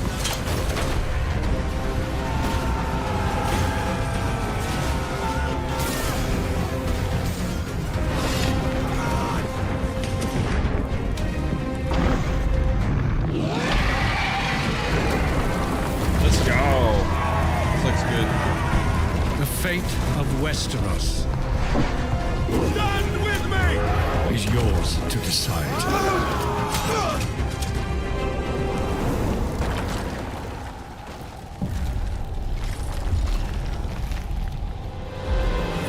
Game of Thrones. War for Westeros. Yeah, it looks like it's just PC. Yeah. How awesome did that dragon look? You know, I can't wait for this one. So with that now, it is time for a new game announcement from Airship Syndicate, makers of Darksiders Genesis. This is a new self-funded and published indie title where you escape from a failing orbital prison in this gritty sci-fi isometric action thriller. This is Dust Origins.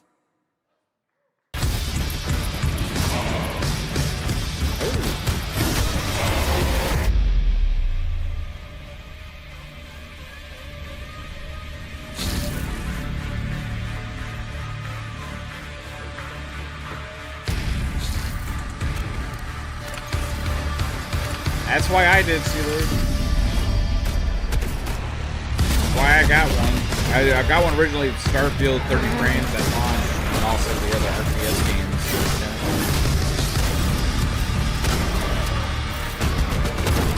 That looks pretty good.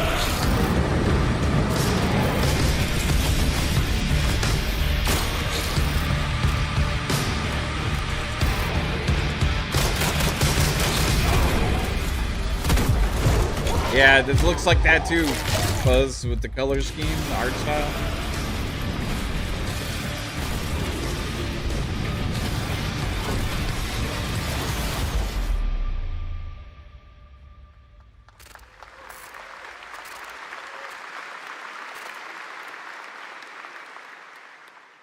A new age begins, but the old shadows.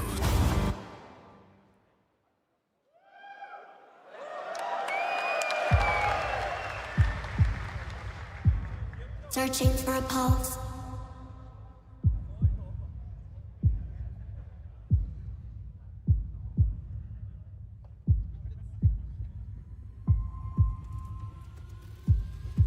Initializing reality.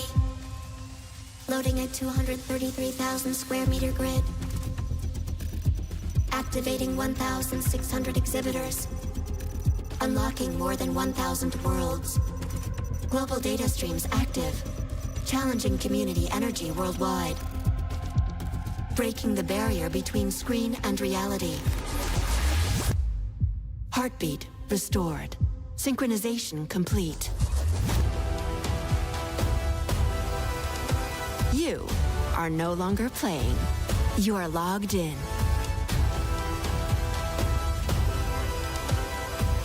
Welcome to the heart of gaming. Welcome to Gamescom.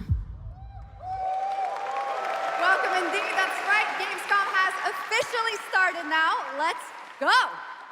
And now we turn to confusing. Exodus, a cinematic single-player action RPG from they've Wizards just had of that the at the Coast, beginning? set in a new, far-future sci-fi universe. In Exodus, you rise from salvager to traveler, discover new worlds ravaged by the effects of time, and search for the key to humanity's survival across the most dangerous reaches of space. Along the way, you assemble a crew of sharp-edged specialists. Soldiers, smugglers, mercs, scholars, What was and the other thing that awakened was right animals before that? whose skills and chemistry shape every fight and decision. Tonight, it's time to get a deeper look at Salt, an awakened octopus and mercenary who joins your team. Is Get a anybody glimpse else into who confused she about what is, we just where witnessed? she comes from, and why she's along for the adventure. Let's protect artifacts! Yeah, that's what it seems like, right, Fuzz? So did they just play something else instead? Or the wrong file? Like, Run! did she just run with it and be like, Yes. Figured we could talk. yeah, Gamescom's Since officially you're part of started? the team I don't now. know. That was weird, man. Why? That's what happens when you're live, I guess. Understand how you see things, how you operate. I mean, my mind's kind of fucked right now. I don't even know what's real or fake anymore. I'm confused. You pay. It's This like, is agreed. Well, that answers I think we that. just jumped into an alternate reality Hey, or some shit. Getting to know each other. You What's up, local kids? to Persepolis, or you from somewhere else? Somewhere else.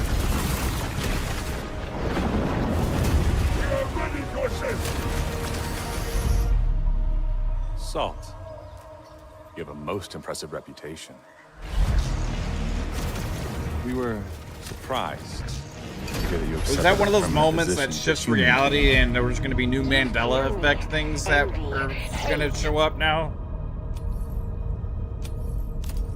I'm responsible for this world, and you Yeah, put it in Matrix danger glitch. for your own selfish reasons. I will join, but I will be paid after, even if Leiden is in danger. You've been away for a long time. From your Yeah, at the planet? very beginning, it was almost like there was people? like some other trailer that was supposed to play and it just stopped. And somebody went, woo! And then it went to that whole heartbeat thing. But they even shifted the camera sound for it. So it was like, it was planned? I don't know. I thought it was gonna. Maybe we're fucking in the Animus. It felt like an Animus moment.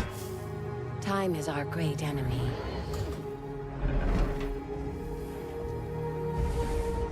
But we must always have hope.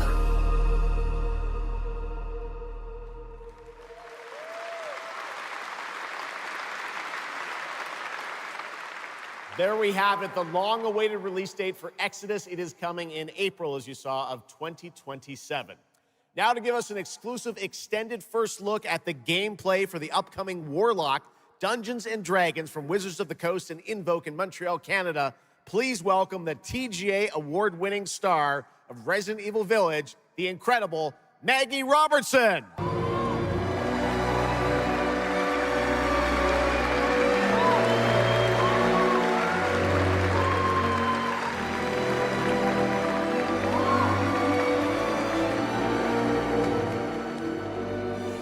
Thank you, Jeff, and good evening, everyone. I am so excited to be here. Let me know what happened, Fuzz. Like, play that shit in slow-mo. Yeah. All right. Every warlock's journey begins with a pact. For Katri, a seasoned warrior on a personal quest, that pact is made with Tasha, an ancient witch queen and the patron I have the pleasure of playing. Tasha grants her access to forbidden magic, but power always comes at a cost. Tonight, we're revealing gameplay for the first time, showing how Katri wields magic as she explores the world of Darkon. This is Warlock. Let's take a look. The trailer's throwing in $1,000 check bounce last minute, so they pulled it. That's funny, Calorie. Not the one that matters. King's in the crowd wearing a glizzy suit. Is he really? More.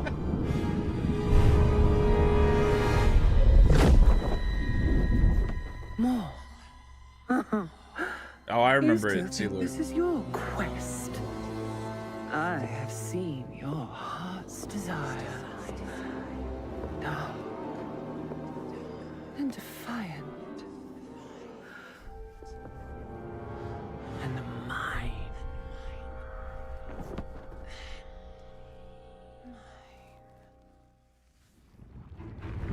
You and I through the Warlock's eye.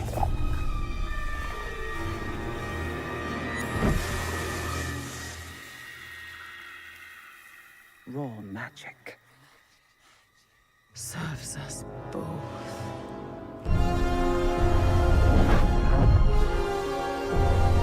I want to see gameplay. And see what I see, Warlock. Find raw magic. This is looking good.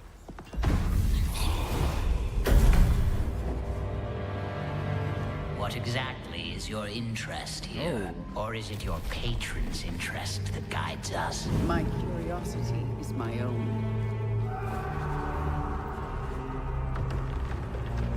Do you believe in letting buried things lie? In my experience, buried things do not lie for long.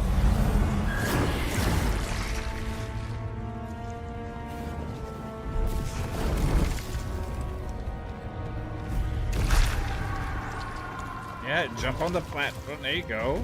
Interesting magic mechanics. Platforming. Yes. Puzzle solving.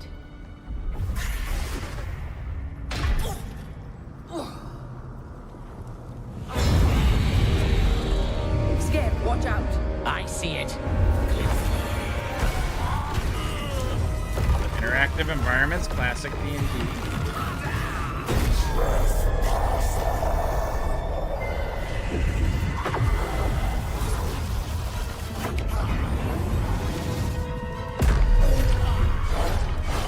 Oh shit, that was fucking cool, man. She swapped with the enemy so that way the enemy can be attacked by the giant octopusy monster.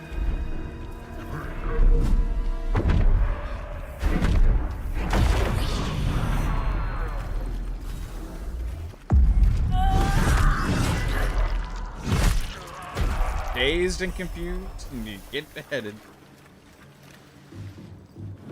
You're getting closer, Warlock.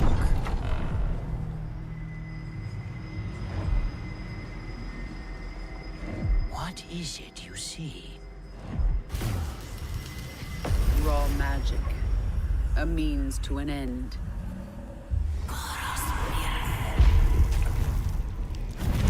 What the hell's going on now? Oh, that's gross.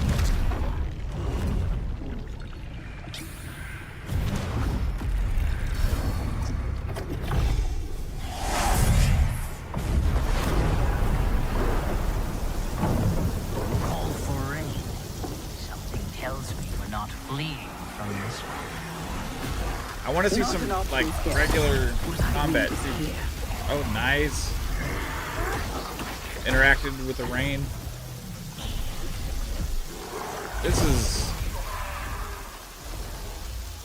This is getting played.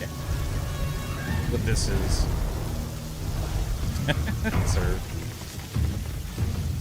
Yeah, block, block, block, whack, whack, whack. Smash.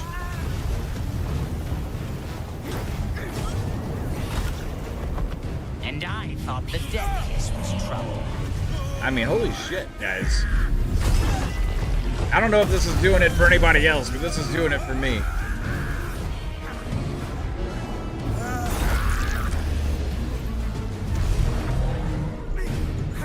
And this is kind of like what Dragon Age could have been, right? The Dragon Age Veilguard.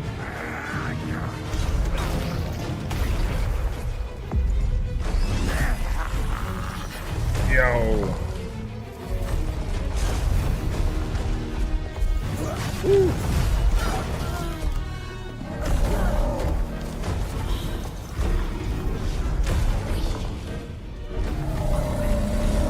Damn, I mean, even the effects look badass. Like, you know, typical shit, you know, you see like kind of spells in games or like abilities, but like every one they're showing is like done in a unique way. Like, I'm loving this.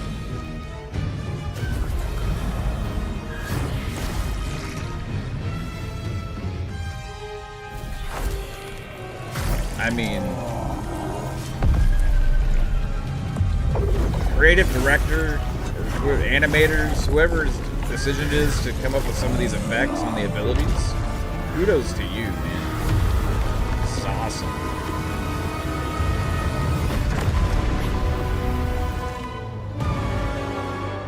Fuck yeah, it's coming everywhere too. Let's go. Yes.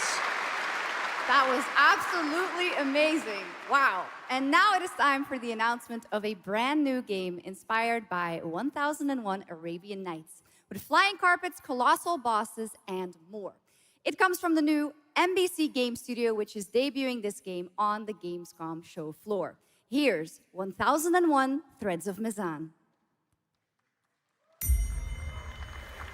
Come close, and I will tell you a tale of two worlds at war.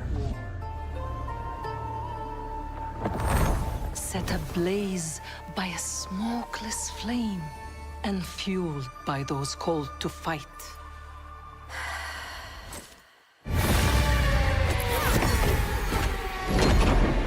Oh, is it like a fucking magic carpet? Okay, that's kind of rad. Whispers on the desert wind come from those who are unseen.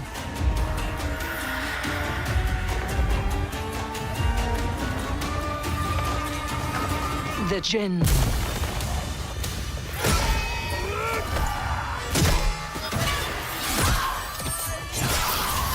This is sick. This is a good trailer too, guys. This is cool. Arabian Nights.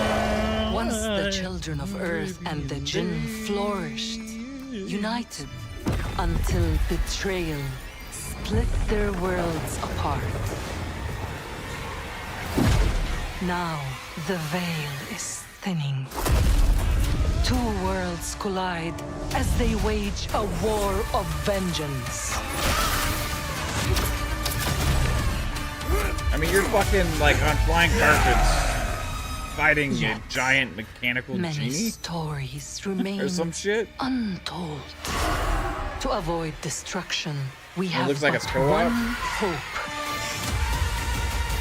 So listen, heed my words. This story begins with you. The Reds of Mizan. That's coming everywhere too. That was pretty cool. Unique. So I haven't seen that shit before. I'll leave it to you. Gross. To make the dead speak. Spewing silver out of her gut. Nothing and no one will keep me from the truth. Not even the purists.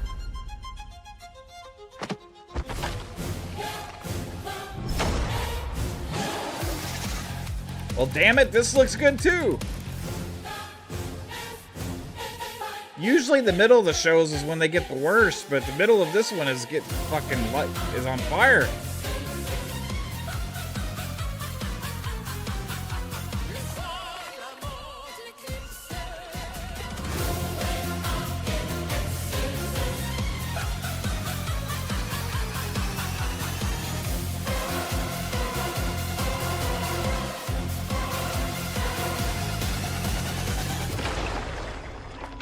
Any leads? Yeah, it's ripping him. Just as you surmised. $2 super chat says, damn you, Gamescom. But my backlog. Yo, this is, yeah, looking great. If greed comes at a cost, Very pleased with this opening night live. what price would you pay to bring back someone you love? Silver Palace, House of what? House of Greed?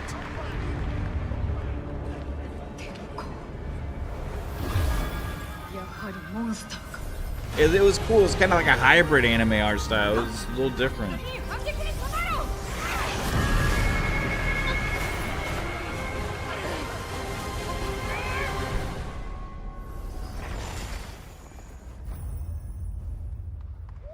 Mobile Monster Hunter game.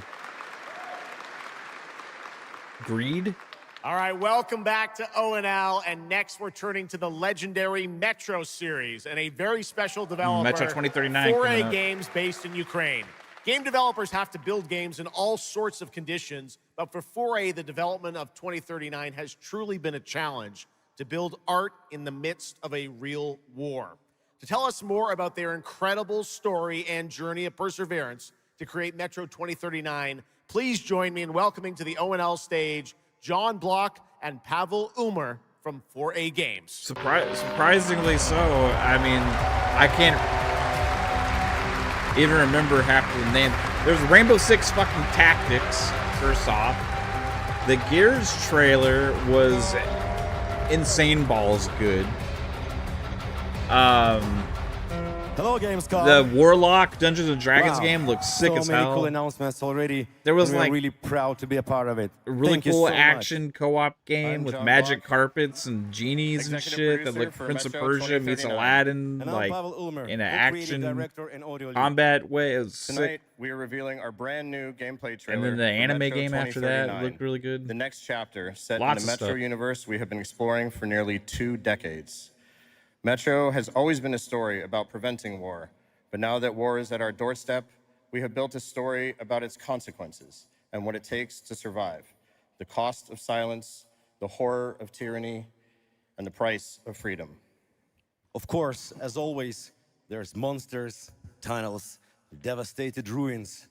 But Metro to us is about people, what they protect, what they sacrifice, and what remains of them when the world takes almost everything away.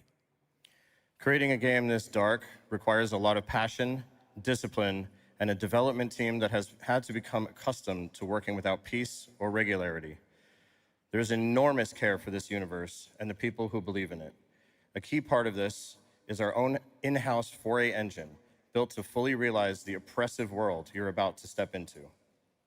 We built this game for those who have traveled through Metro before, and for those who are about to enter it for the first time. There's a lot to explore. Your support and love for this world has stayed with us through every stage of development, which was pretty rough, trust me. We cannot wait to share more tonight. And if you're lucky enough to be here at Gamescom, you can go hands-on with Metro 2039 at our booth and take a closer look on a fully wearable replica Spartan helmet that will be included in our collector's edition. Thank you.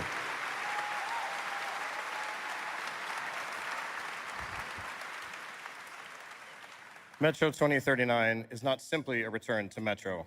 It is a darker, more ambitious, and deeply personal journey, one that will challenge what you know about yourself and what you're prepared to become in order to survive. So, the tunnels are waiting. The surface is calling. And tonight, we're ready to show you a bit what comes next. Welcome to Metro 2039. Slava Ukraini!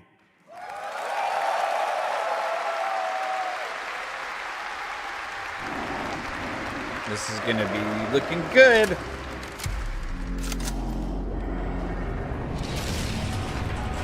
What brought you here? I'm looking for someone. I need information. Then you've come to the wrong place. The Nova Reich spread across the station like a damn plague. So this is Hunter's bright future.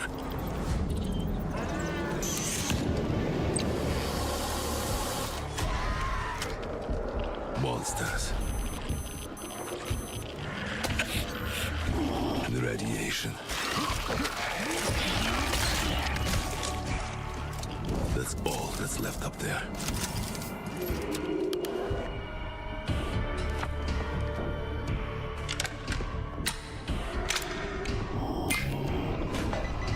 But this...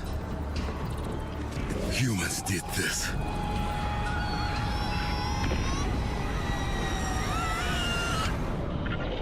This is Hunter, the leader of the Novo Reich. The enemy must be destroyed. The Spartans were wolves in helmets. But I'm something worse. The enemy must be destroyed. Destroyed. The enemy must be destroyed. Looks like fucking Vecna. Holy shit.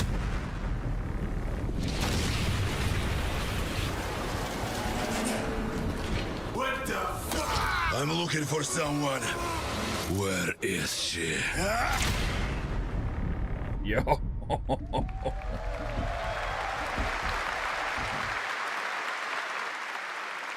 Metro 2039 looks great. Hats off to the team at 4A Games. Okay, now for something completely different. He's performed at the Game Awards and was on stage with us at Summer Game Fest, but now it's time for this person's first appearance on ONL. Hey! Stop!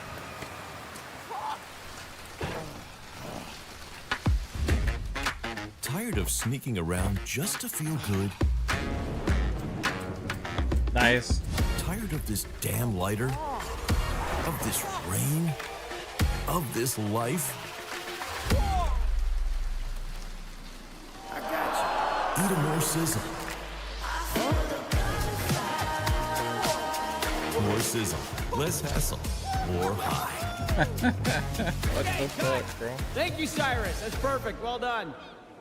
That is Dr. Cyrus Kane, the big dog, as it were. Hitman an entrepreneur content. and eccentric, known for his diverse business ventures.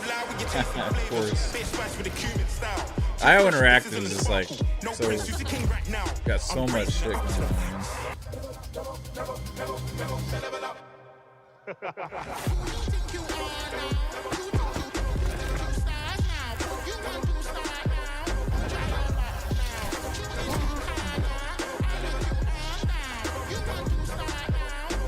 I hope you're feeling hungry, 47.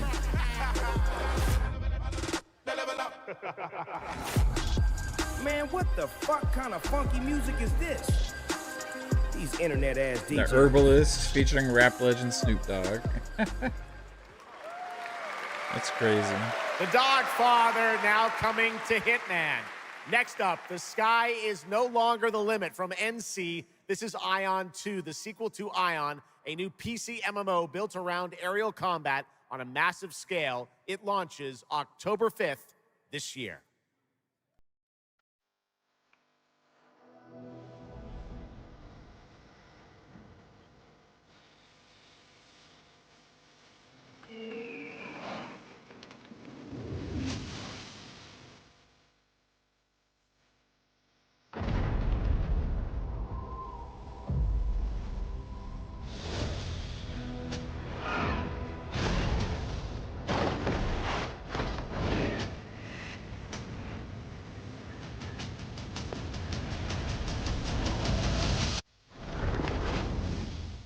Live your legend.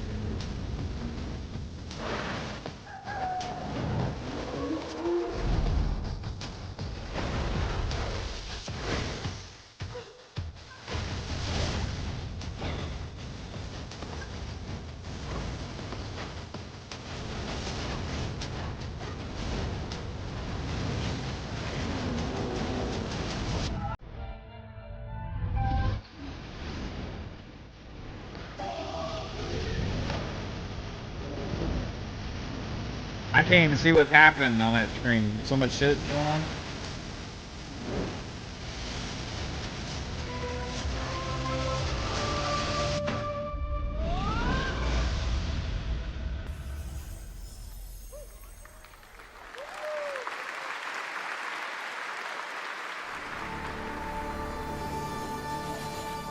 have no idea how beautiful America was. I believed in her promise, dreamt her dream, watched her fall. Out on the old roads, I saw her shatter into warring tribes. Survivors like your people. I know your kind. You think you'll survive and adapt. Reclaim the land. Rediscover the lost technology of the old world. It looks Mad Maxy, but I don't think it is Mad Max. Through faith, actually, but I don't when know. words fail, might becomes the law.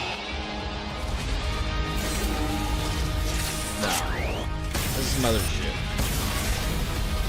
Ancient powers divide this land, and their might is far beyond the likes of you. So, will you kneel as my servant? Help me restore America, or burn as my foe? No. At the end of all things, only one Afterworld dream survives. Paradox. Huh. Looks like a post-apocalyptic like strategy game. It's pretty cool.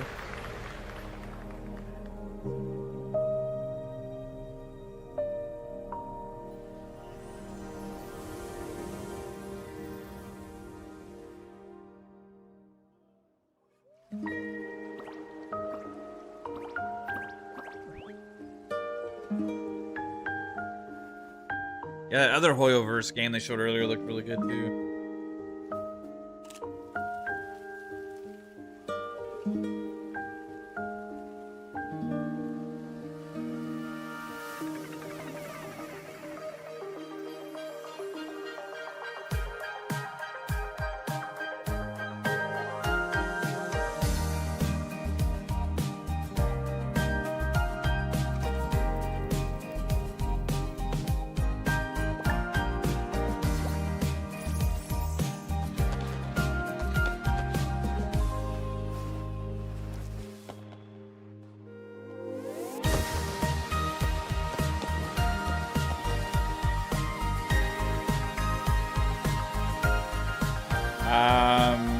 No, Brett.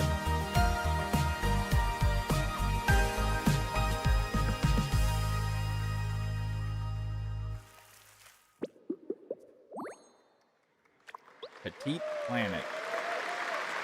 That was Petite Planet, a not cozy till galactic after life simulation game from Hoyoverse. the new Persona Here, life comes out. unfolds at your own pace. Farm the land, cast a line, comb the shores, or whip up a home-cooked meal. Enjoy slow, fulfilling days on your planet, side by side I with could your be beloved wrong, but- fuzzy neighbors, Shucks. You gotta have the fuzzy neighbors, right? Of course. Players can pre-register now on the game's official website. Plus, the final beta test will be coming soon. Awesome. Yes. But now, we are very excited to have a special musical performance at ONL. Earlier this year, Edmund McMillan and Tyler Glale's cat breed simulation game, Mutagenics, got rave reviews for its gameplay and dark comedy style, and yes, its music. And tonight, we've got the first ever live performance. Please welcome Matthias Bossi, Carla Kilstead, and Jeff Perlman from Ridiculon performing Guillotina. Meine Damen und Herren, während dieser Live-Übertragung kamen keine echten Katzen zu Schaden. Say you'll be mine, we'll be divine. My paws were made for you, my claws, I'll see what they can do. This kitty wants her cream. This pussy, oh, she has a little dream. Come, let me play. Don't run away. I'll have my way with you, and when I'm done, you'll say I slay. I'm coming for you tonight. I'm ready. Shut the door, turn out the light. Stop running for a minute. We can finally find infinity. Together we can win all this whole affair. So come on, turn around. You're so lost, but you confound me with your endless run around. It's more than I can bear. You run, but in the end, I think you like this little game of hide and seek. But when I find you, you won't even know your name. You run, but you don't mean it. You're afraid I'll be too good. In all the love you've had, you never had it like you should.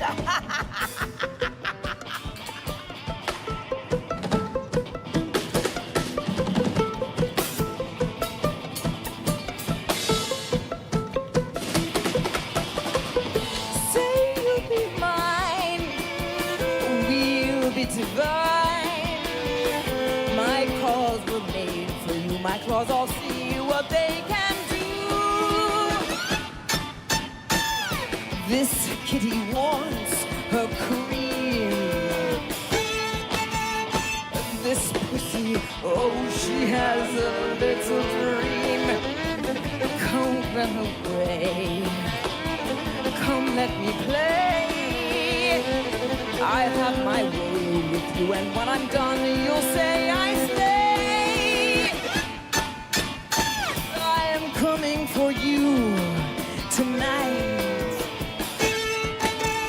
I'm ready. Shut the door, turn out the light. Lie down upon my table, don't get up. You won't be able. Deep tissue is not the issue, it's the needles I adore. Acupuncture at its best, you'll be defunct. You need a rest. An addict, I assure you, you'll be back for more. You run, but in your heart, you know it's destiny. I'll win. You're slowing down, you're losing steam. I'll notify your last. Can you run, but I run faster, and there's nothing you can do. Cause everywhere you turn up, you know who.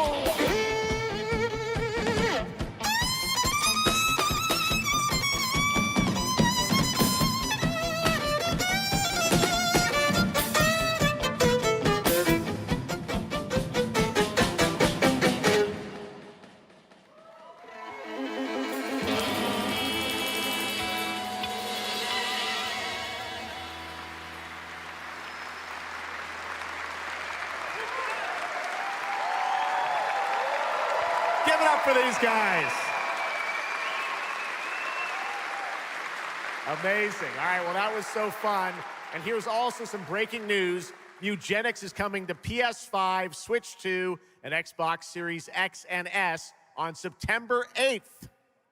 Stick around for more of O&L. Right now, here's the launch trailer for Aliens Fireteam Elite 2.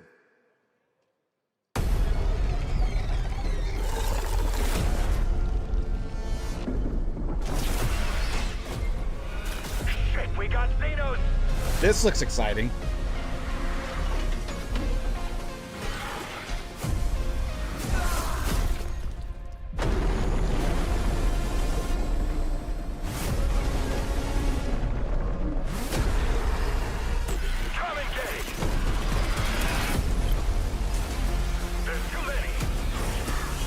I really enjoyed the first one.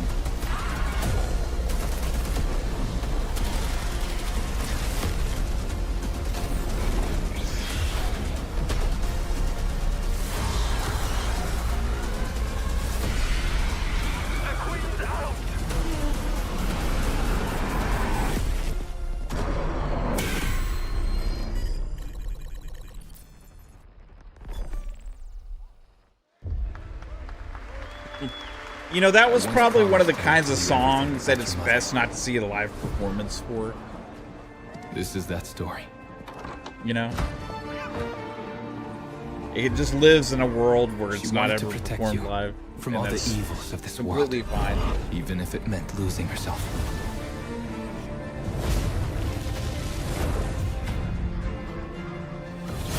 Everything she did. Everything she sacrificed.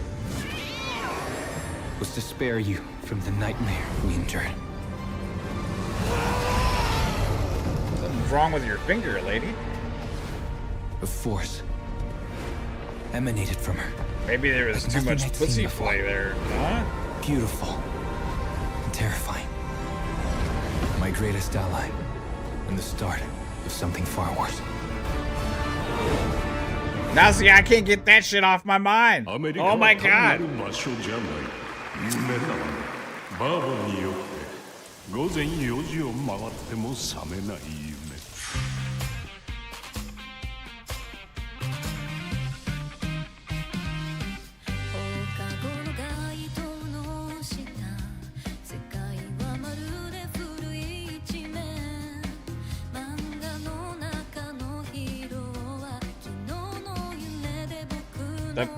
What's going on with this show?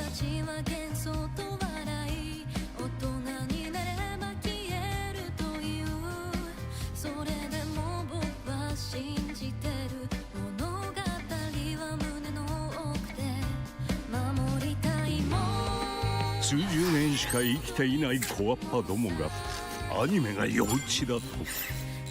今日はじいさんが家にいて明日はいない。この国は一体どうなることか。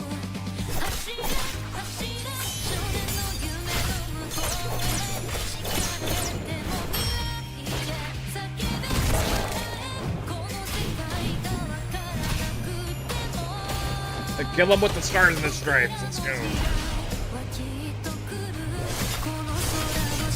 これがかつて俺たちが夢見た21世紀なのか。 Show American story. That's crazy. Yeah, what platforms was that on?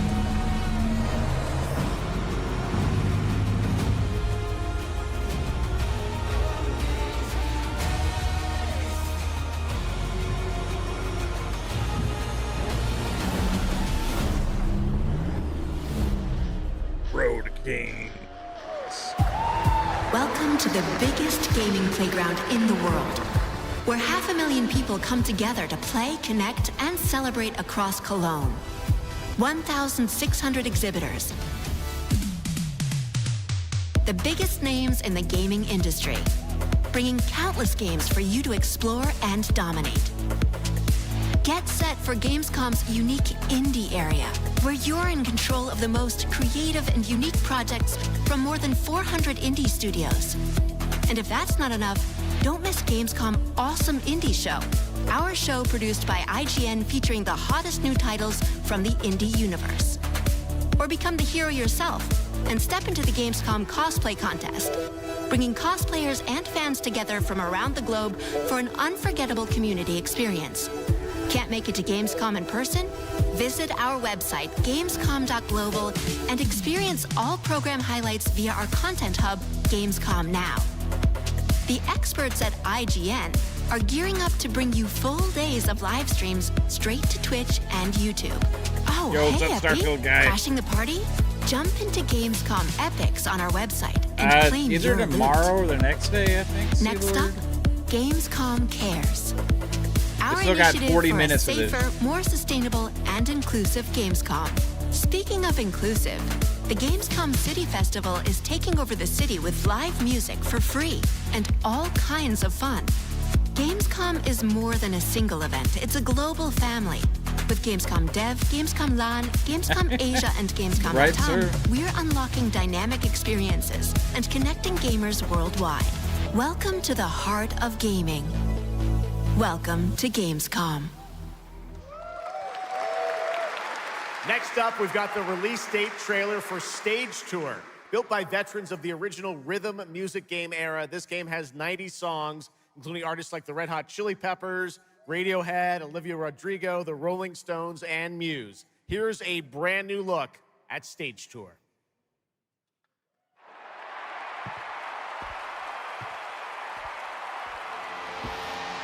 Oh, is this the new rhythm, like rock band / Guitar Hero game?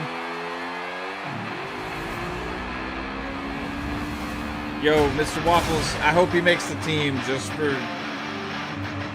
like, certain kinds of characters good to have in the locker room.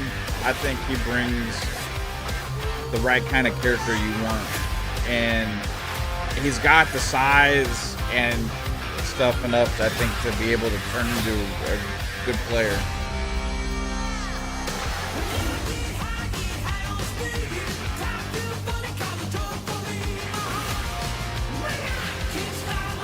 and the right attitude, I think. So I hope we keep. It's a long shot.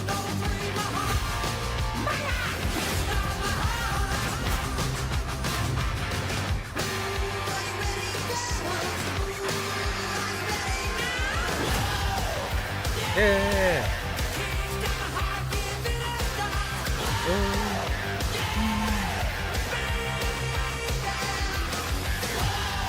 Oh, yeah, absolutely. I mean,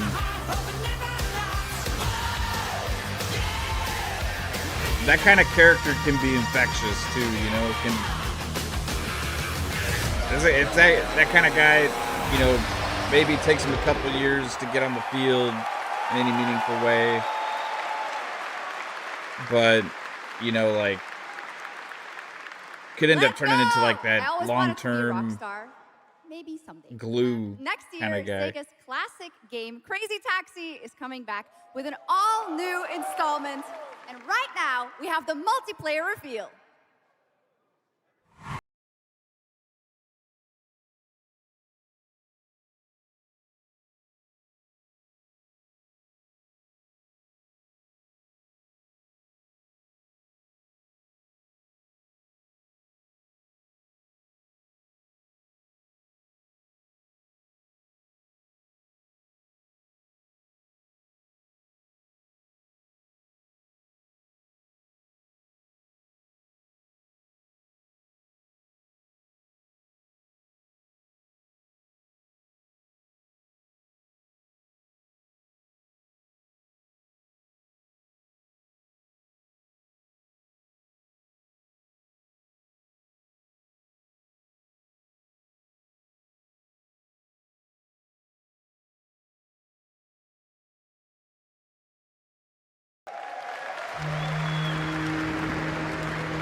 The Xenia continue to wage war against the human race. Our only hope, the Order of the Turok. Mystical guardians armed with enhanced abilities. The war has moved to the Lost Lands, a site of ancient ruins and creeping danger. The Xenia yearns to unlock the secrets of these savage worlds to unleash the means of humanity's destruction. They must be stopped by warriors who will not flinch in the face of the Xenia menace. You are such a warrior, relentless, fearless. You will give no quarter to your enemy.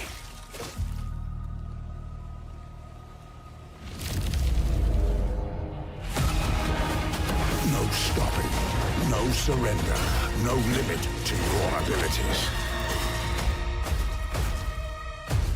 The Lost Lands beckon you. Turok Origins. Looks pretty cool. That's pretty awesome, huh? And Yeah, right pretty now, awesome, We huh? are excited to share with you the debut game from Octopus Panic, a 7-person independent studio founded by veterans of the Halo and Battlefield Interesting idea, franchises. Game Shark. It's a new co-op action game that launches later this year. Let's check it out.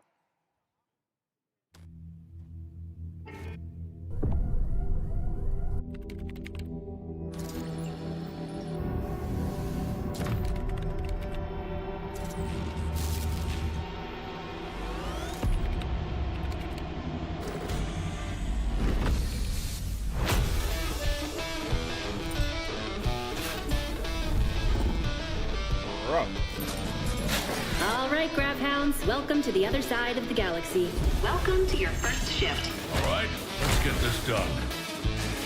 Remember, every resource gets us one step closer to home. New research options just opened up. Some might even help.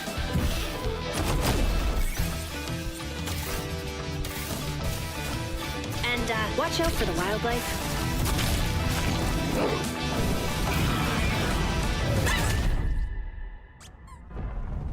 Try not to die. Let's go!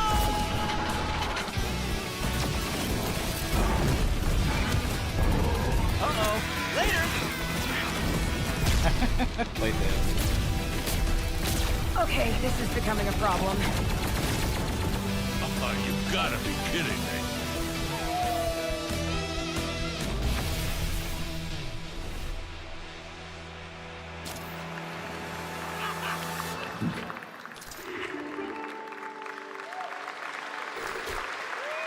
You say that looks kind of rough. Did I just bark at ONL? Yes, I did. That looks awesome. And this next title we're about to see comes from a studio known for creating world-class city building and management games. With this one, they're bringing that expertise and passion into an entirely new setting, inviting players to build a city where everything just clicks. Was the invading creatures cats? That's what it should have been. I didn't even pay attention.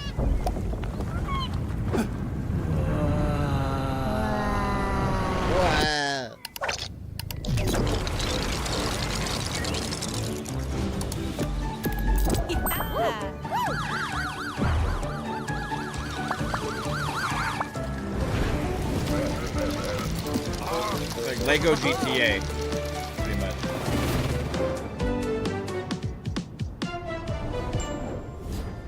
No, City Skylines, Lego. There you go. Wrong genre.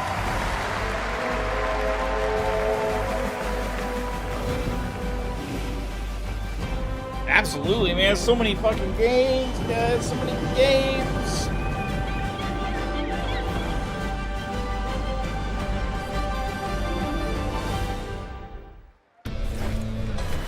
Forward into the next shift and a brand new line of work. Into the places no one else touches. And into the future of dirty work done right. This is the job. The first and only crew built to punch into the hottest zones, take on the toughest jobs, and stay longer when the work isn't done.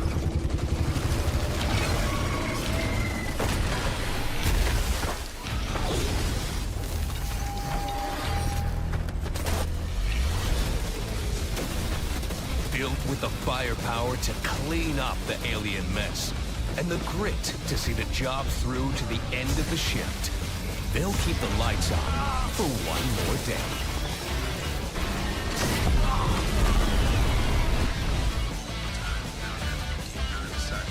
The Lego Batman game came out. Game Shark. The toughest crew on the contract. Got really good reviews. The last ones to leave the work site. The only crew that gets paid for doing what others won't. This is Exterminats. Punch in, clean up, get paid. Exterminats.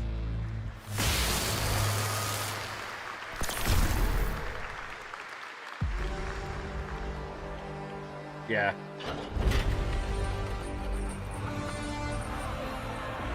In the arena, glory is witnessed.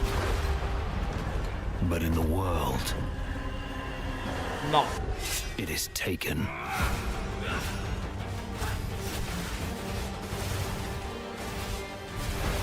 Got ARPG in here.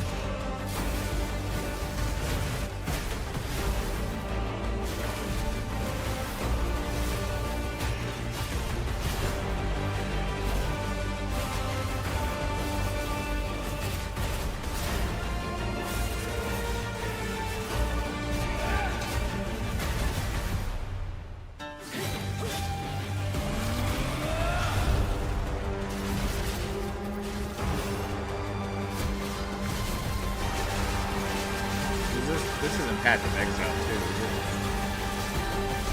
it? Maybe it is. I don't know.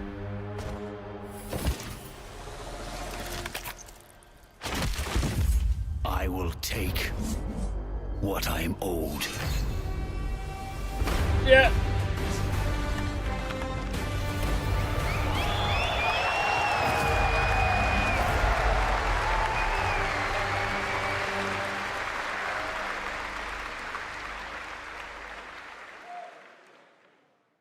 There was some big news for ONL. Path of Exile 2 1.0 is coming on December 11th. I'm more of a. I tried Path of Exile. Games. I'm more of a Diablo And guy. next, we have some exciting news. The reveal of a classic remake. It's a turn-based strategy game that was first released in 1999. Now beautifully reborn in 3D and faithfully modernized. It is time to journey back to Erathia. Oh my gosh. Command mighty heroes, build spectacular towns, and lead fantastic armies into epic tactical battles once again. Ubisoft presents Heroes of Might and Magic 3 Remake. Cool. The great king of Erathia is dead. And the enemies of the kingdom are scrambling to feed on its remains. Ubisoft's trying to bring back some of these things. But I can't believe we're getting this remake before Splinter Cell. I mean, what the fuck, Ubisoft? No shame. Of course, Heroes of Might and Magic, but...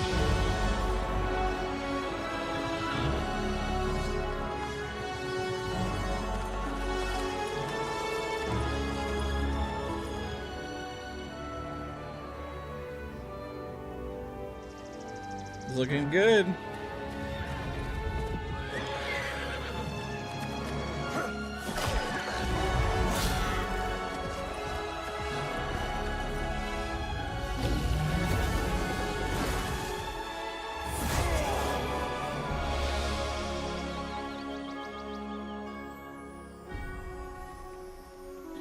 A lot of like strategy and tactics and stuff in this. It's really cool.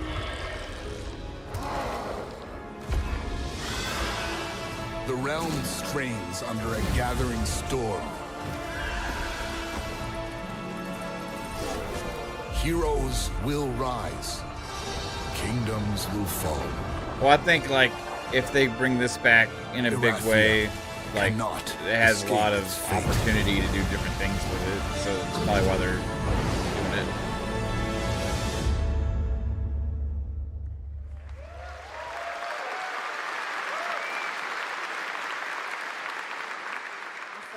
With that, now let's talk about Gamescom Cares, our platform at Gamescom dedicated to projects that give back.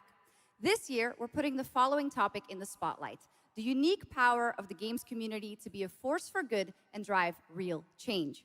Please join me in welcoming a special guest who knows this firsthand, co-owner and business director, Ashley Farkas of Games Done Quick.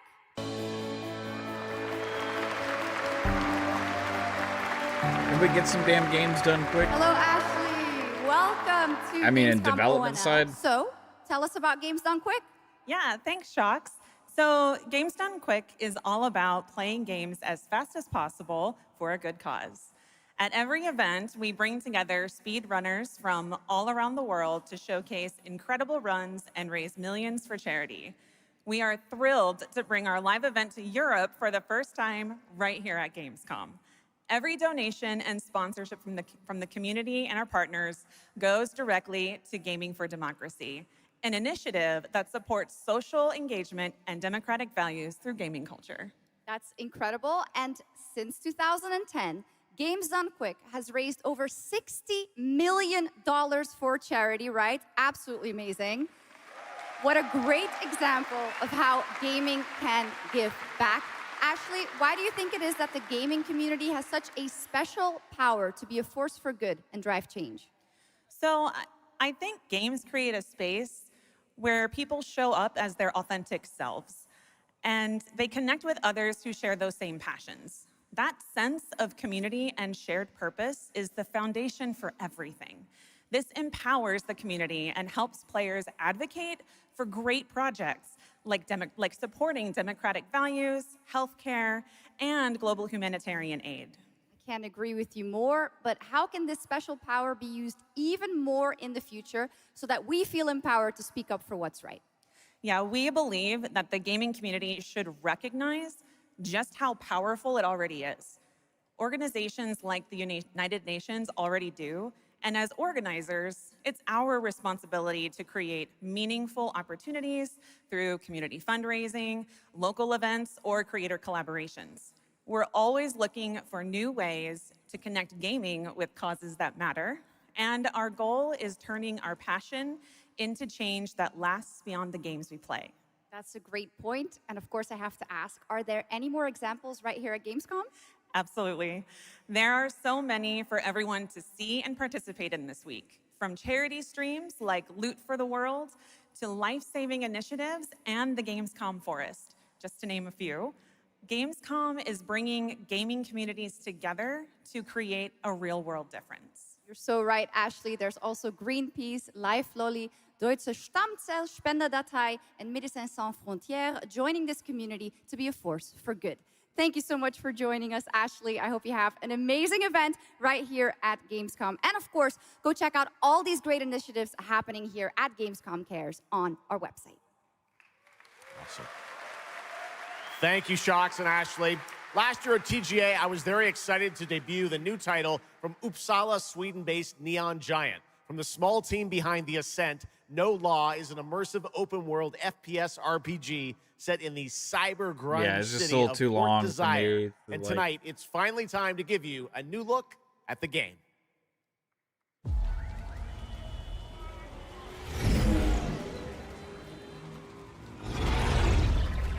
You hear about this Gardner guy going after the mayors? The city won't shut up about him. What have you heard? Nobody sees him go in.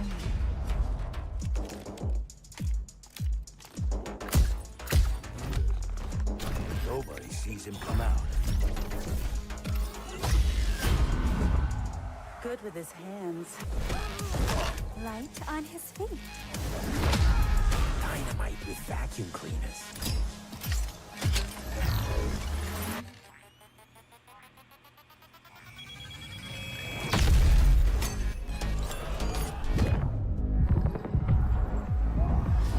Come on, we can handle one freaking gardener. He's a ghost. Bulldozer. Pacifist. Tactician. Artist.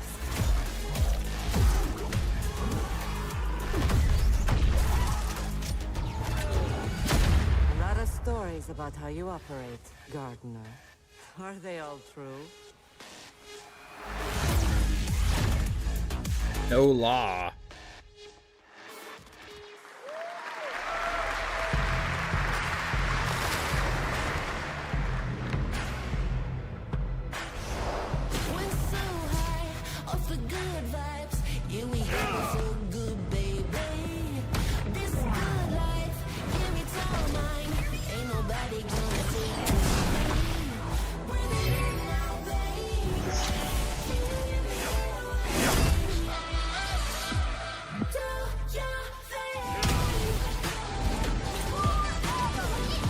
You remember when Jeff went out there and told everybody how excited he was for Highguard?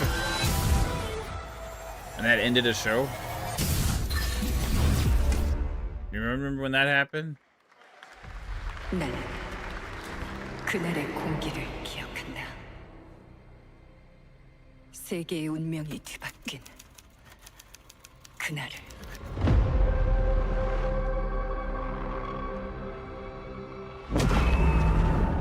시공간을 찍고 나타난 미지의 함선이 하늘을 덮자 전 세계가 숨을 멈췄다. 시간을 건너온 3명의 사도들은 다가올 절망의 미래를 경고했고 그들이 건네준 인류의 희망은 거대 기업 아니마 그룹의 탐욕에 의해 변질되고 말았다.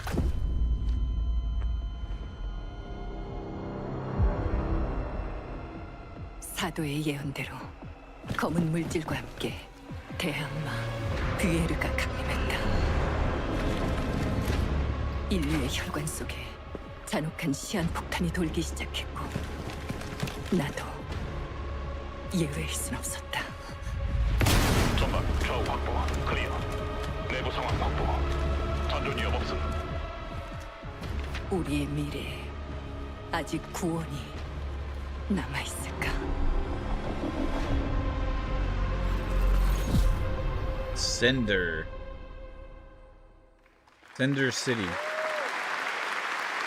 Last year at Interesting. PGA, we revealed Ontos from No Frictional gameplay, Games so- in Malmo, Sweden, the spiritual successor to Soma. The game stars the incredible Stellan Skarsgård, and now we've got your first look at gameplay as the protagonist comes across a horrific experiment where a body's consciousness has been transferred to a server of rats. It's one of the many experiments in the game, narrative puzzles where your moral choices affect the outcomes of the mission, as well as the rest of the narrative. The crowd is checking out. Look at them on the left and right. They're all like looking When I was down. 5 years old, Like, I was very sick.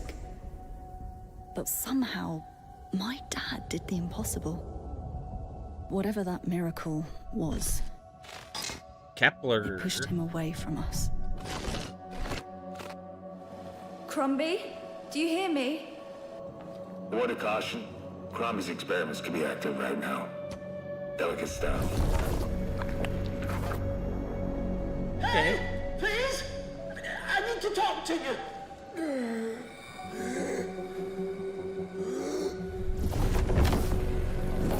That's it. My savior. Hello? Oh, thank the fates. Someone came. What is this? What are you? There are some notes on the whiteboard to guide you to it.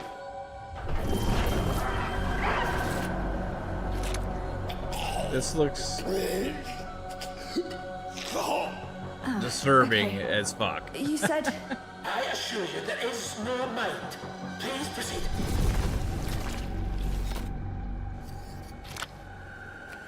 No! No! My body! No!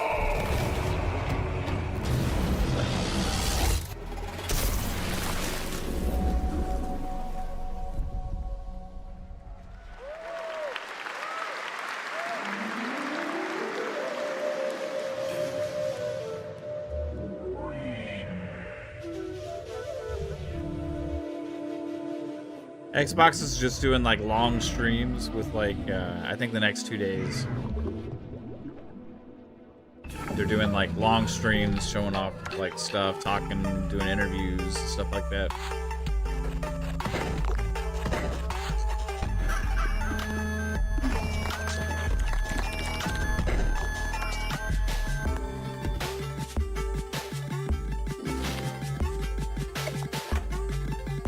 There will be new stuff shown during that.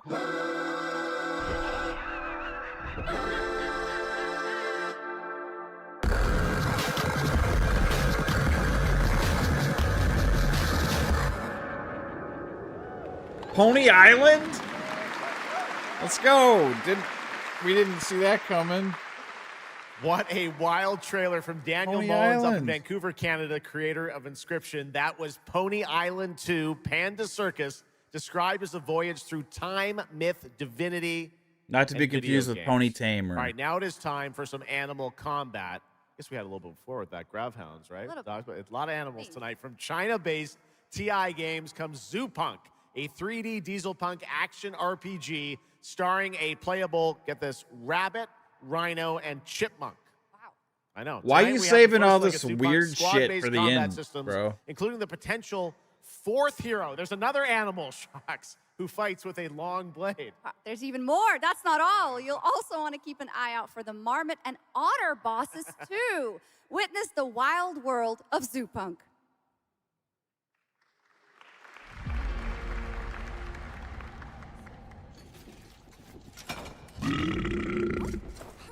Ready? Let's go save the world. No. I'm gonna smash this rotten world Oh, into that's pieces. the rabbit from that other game. Yeah. I've got you. We're about to risk our lives here. Is this the only way across? Bratton, toss me there. They need to do something with that rhino's lips, man. That's a little... Win it already. You can't even beat the rabbits. Hands off, Tracy. Enough! It's a no! No! That's enough! It's lazy!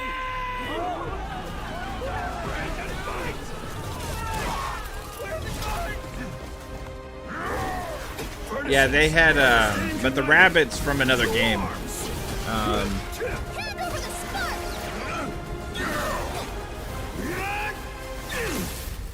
It was a good game. I can't remember the name of it.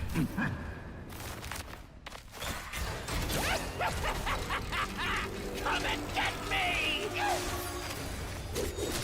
This, the hope of the world? Nice.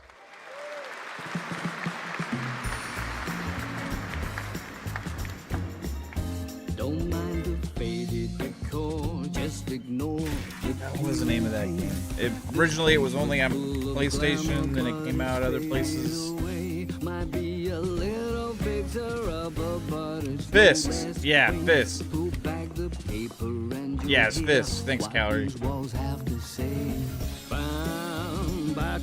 It's the Fist Rabbit. Wrapped around your neck, making it hard to breathe. But he can ease your burdens, he can be your friend. Just take his red right hand, he'll make you understand. Whisper and poison truth while he assures you there are no ghosts at the Grand. There are no ghosts at the Grand. Yeah, this is a good game. That was a new look at There Are No Ghosts at the Grand, a musical horror renovation game from Bristol, England-based Friday Sunday. We have some big reveals still to come, but first the announcement of a new game set in a vibrant world with amazing creatures. This is Roko Kingdom, a new open-world multiplayer creature collecting RPG.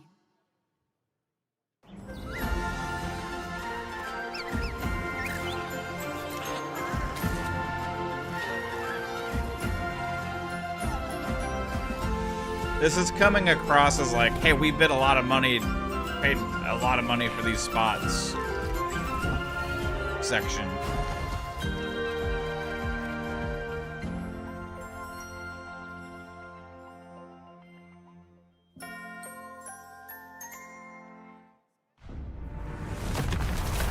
Like no rhyme or reason to what's showing up right now, like in any kind of cadence, like they're.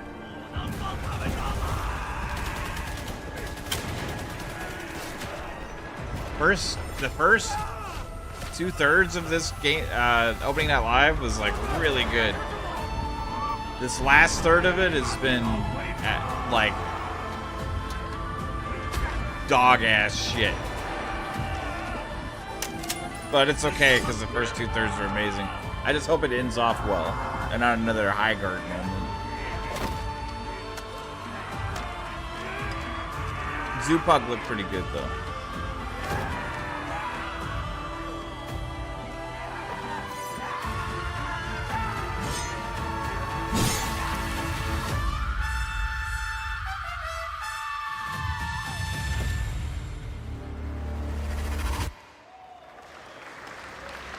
태어나지도 죽지도 못한 채 얼마나 오래 홀로 떠돌았던가. 아무리 신을 불러도 그들은 끝내 답하지 않았지. 이제 이 윤회를 내 손으로 무너뜨리리라.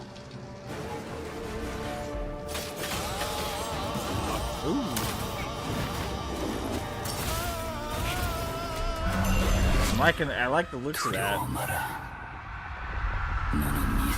It's almost like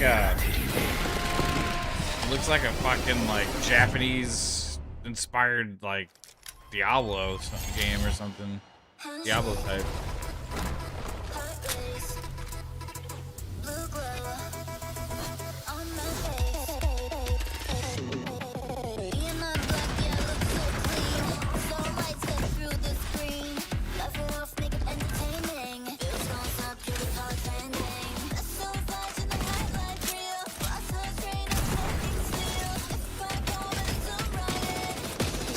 Looks like the finals, but not.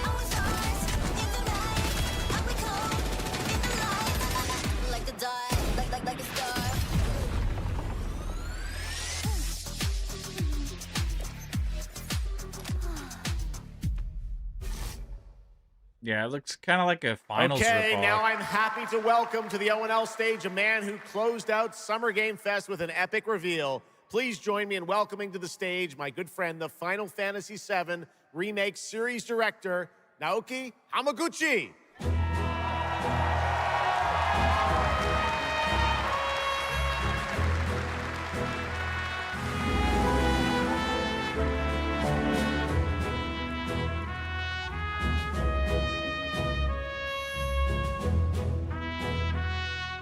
Hello everyone.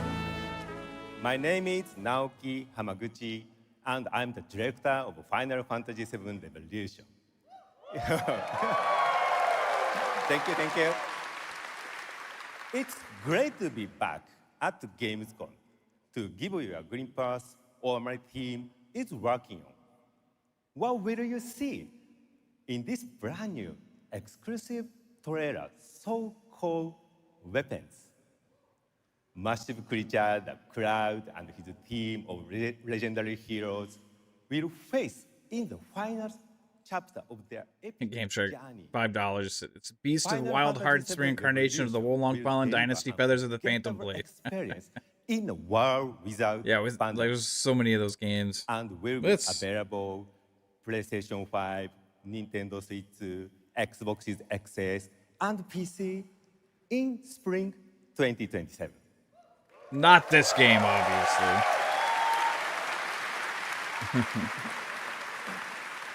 Thank you so much for all your support and excitement. Yeah, the last like 20-something minutes put me to sleep. But it's like you don't want to do that to your audience right before one big announcement. Don't put everybody to sleep. We are assailed on every side by the enormous meteor that looms over our heads, and by towering monstrosities termed weapons, like the one that made landfall outside Midgar. But I know that we will rise to every challenge and show heaven and earth that it is we who reign supreme.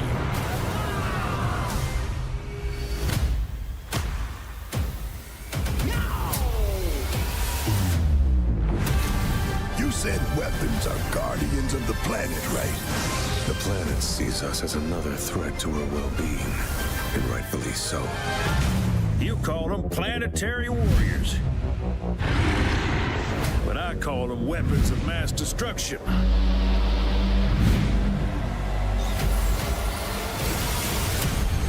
Only one thing to do. We fight.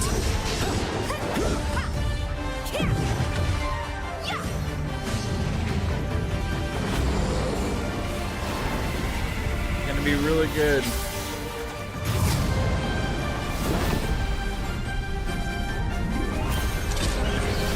Taking down weapons, hunting materia. Way overdue for a day off. Once we've got a future to fight for, nothing will stop us. Ready? Aim! Fire! We'll finish this together.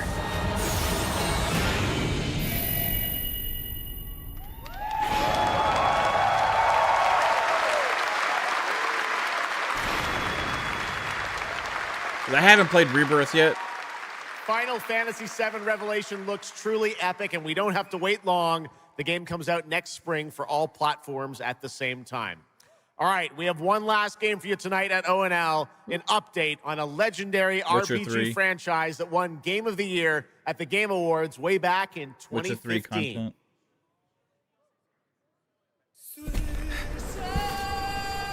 I have a question for anybody that's played Rebirth. Does the moment we all know from Final Fantasy VII, does it happen in Rebirth? Or does it going to be in part 3? If you know Final Fantasy VII, you know the spoiler that I'm talking about.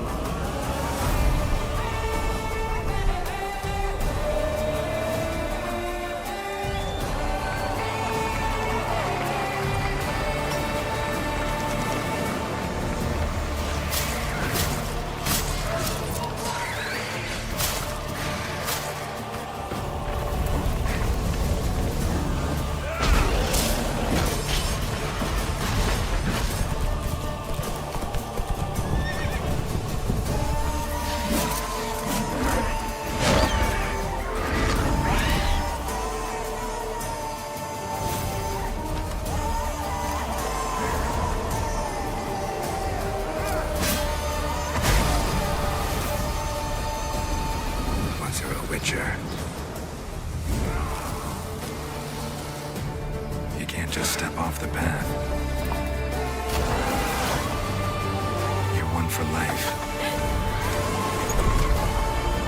And there's never an ending that's not also a new beginning.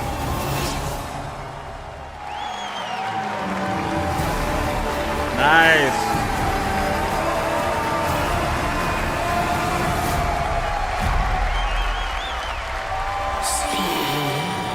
Touches us both. Be not afraid.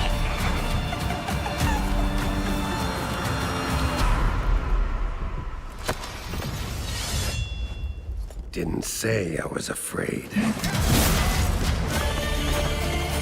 Come, soldier. Being of beasts. Delve into darkness. And see the truth of Letton's beauty. Garden demands blood, so we'll give it blood. Nice.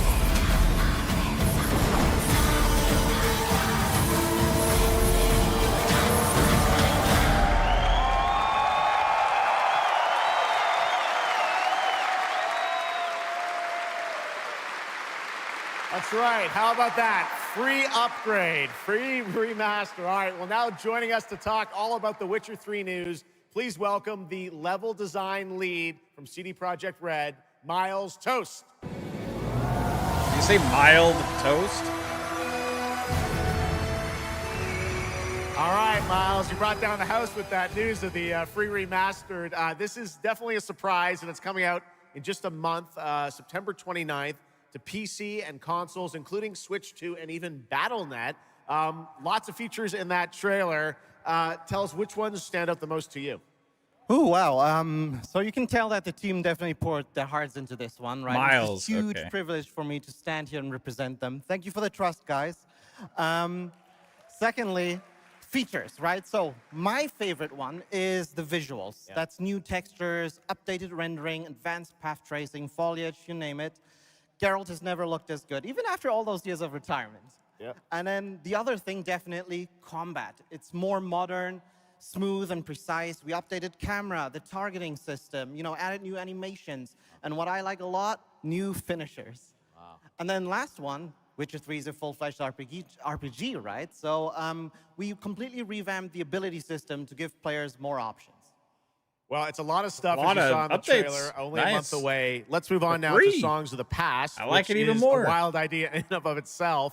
A new expansion for an 11-year-old game. What inspired you guys to build this? Yeah, it's super cool. Money. So we had this idea for one more story with Geralt for a while, but we couldn't quite figure out how to fit it into our busy schedules, right? Luckily, our friends from Fool's Theory came around, and they hired a bunch of old veteran Witcher 3 developers, including my mentor, Peter Jelenser. And here we are today. Wow. Well, that's so cool. Now, you mentioned, obviously, Geralt's back, but he has a new weapon, it looks like, in the trailer, sort of looks like a chain that he sort of throws out, right? Yeah, so this is Geralt's last adventure before we pass the torch on to Ciri, and we wanted to go out with a bang. So this chain is a weapon that is new in the game, but many people, perhaps hardcore Witcher fans, will realize that this is a weapon we first showed in the Witcher 1 intro. And we will talk about that and many more things here at Gamescom, so please kindly come by our booth or watch our Red streams that will happen every day. That's right. I know you have an extended demo that these fans will get to see at the booth. Tell us a bit about, everyone wants to know the content of the expansion, the new region, Letton. Who inhabits it? What lurks below the surface? So Letton is a whole new, unique region that has a unique identity like the other regions in the game. It is filled with quests, new monsters, adventures, and exploration, just like the things that Witcher fans love. But it's an almost uncannily idyllic place that, however, has a dark secret lurking just underneath the surface. And as it is a Witcher game, this kind of secret requires a true professional Witcher to solve. Well, good thing we got one of those. All right. Well, I imagine we can expect all the upgrades we heard about for the remastered that will roll across all the expansions, including Songs of the Past. Absolutely, yes. All right. Awesome. Well, I love the idea that you guys are doing this. And one last thing I wanted to ask you about. You have some news for people about the other expansions as well, right? Yes, so this is super cool. I can say today that tonight, both of our previous expansions, Hearts of Stone and Blood and Wine, will be free for everyone who owns the base game. And this is a great opportunity for, yeah, right? That's cool. Just giving away all the free stuff tonight. It's the coolest part of the job, I guess. So, and this marks a great opportunity for people who have perhaps only played the base game, right, to jump in with the improvements from the remaster update and get a whole lot of stuff for free before we ship the Songs of the Past sometime next year. Wow. Well, I got to say, a lot of amazing Witcher news today. Thank you very much, Miles, for joining us, and we'll see you at the booth. Thank you. All right, Miles from CDPR. Congratulations. All right, and that is going to do it for ONL 2026, but that is just the start of Gamescom week, so stay tuned for news and updates throughout the weekend. And of course, we will see you again on December 10th, live in Los Angeles for the Game Awards 2026, where we will celebrate the best of the year, crazy year, and see what's next with a lot of brand new game announcements and surprises from the world's top game development studios. It's been another great opening night live, and before we go, of course, we got to bring out my incredible co-host tonight, Shocks. Come on back out, Shocks. Thank you. Didn't you do such a great job? Thank you so much, Jeff. Thank you so much for having me once again, and what an amazing show. Third time's a charm. We're just going to have to keep bringing you back. I hope all you guys have an amazing Gamescom. Let's go. All right. Good night, everybody. Bye. Thank you so much. Good night. Back out of here.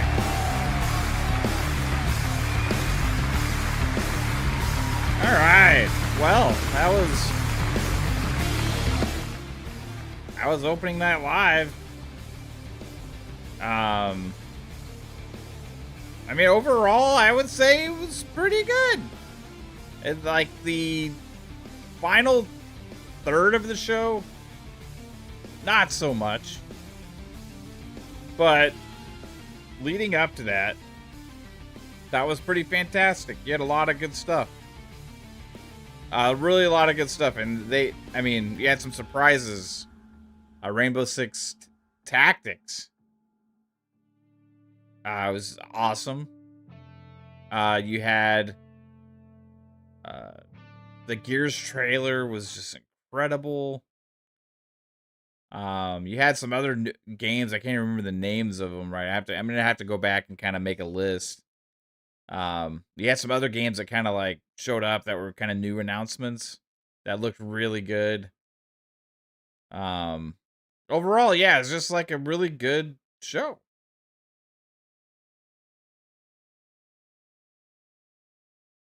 But they got to change how they do the final third. Like, you put everybody to sleep right before Final Fantasy VII. And what happens is, like, you know, you more are going to remember and be affected by what just happened recently. So it puts, like, a damper on all the awesomeness of the first half of the show. Where it's like, yeah, we're all okay. Now, then our energy comes down. Then you're kind of sitting through a slog, you know?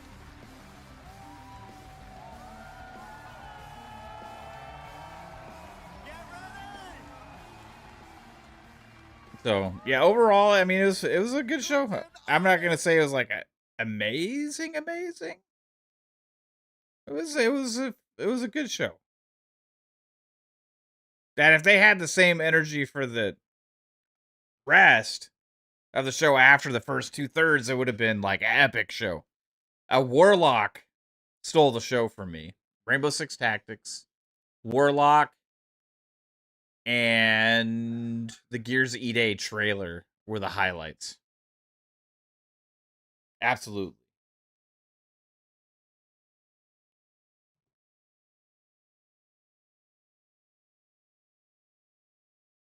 You give it a 7.5, Sea Lord. RSJ Fans says A+. Awesome.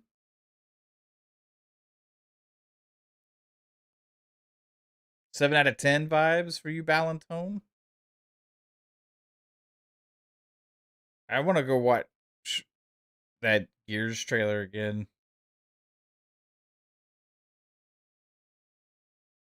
That Hoyoverse game, like they started off so good, like that Elden Ring-esque like Hoyoverse looking game looked really cool. I'm trying to scroll through the bottom to Rainbow Six Tactics, great. The Tides of Annihilation, the Gears trailer, you had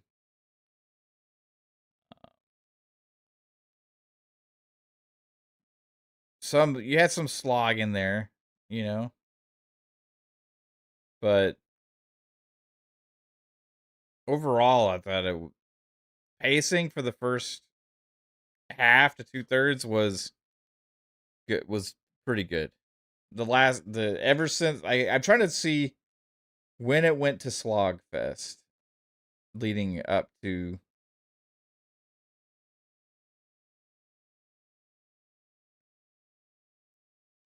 I think it's after this game. Like this game that looked good. The whole House of Greed or whatever. Then you had the Metro segment. The Metro looked good. Okay, so after this game. Probably right around here. No, that's an ad. That's a YouTube ad. It's like, did they show that shit? Okay, what the fuck is that? All right, hold on. Yeah, the Snoop Dogg. Yeah, the Mugenics concert. Yeah, post Pussy song, I would say. Right after the Pussy song was over, I think is when it. I mean, maybe during. I think something happened during the Pussy song that kind of fucked everything up, and from then on, the show kind of went with that energy. It was like, what the fuck are we watching kind of energy for a while. So, you know, yeah, it's right after the Pussy song. Trying to see if there's anything in between then that. You had Ion 2 looked pretty good.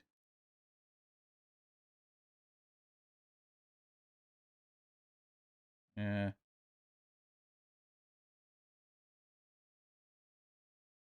Yeah, I mean, you had some highlights in there. Crazy Taxi was there. Kind of mixed in.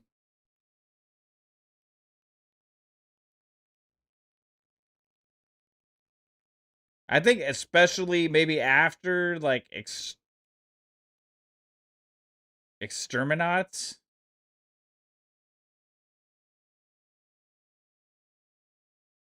Yeah, I don't know. The flying carpet game looked sick. I'm gonna bring up. I wanted to watch the Gears trailer real quick on the actual Xbox.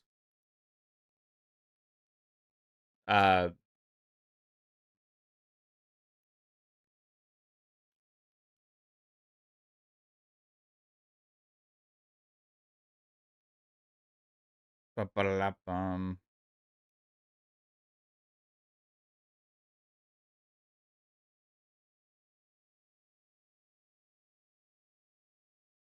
Okay, I'm gonna bring this up. I want to watch this.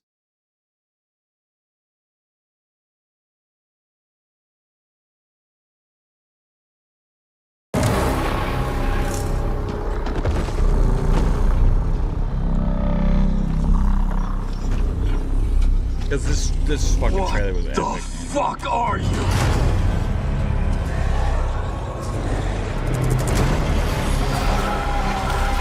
Scorch the city. Seize the surface. Bleed the ground walkers. Good to see a few more Gears made it through the night. You four belong to me now. Designation, Bravo Squad. No one knows what these things are or where they're coming from. This is more than an invasion. It's a fucking war. Reports are still coming in, but whatever this is, it's happening all over the city. Actual monsters are coming out of the ground and ripping my people apart. And those are my gears out there holding the line. How do we hold a line against an enemy that can tunnel under? Oh, shit! We're gears. We fight. We still have our people. If we can save them, we save Cologne. Loss prepares us for what's ahead. People we love die. We're the ones that keep fighting. Give him hell, Phoenix. That's the plan.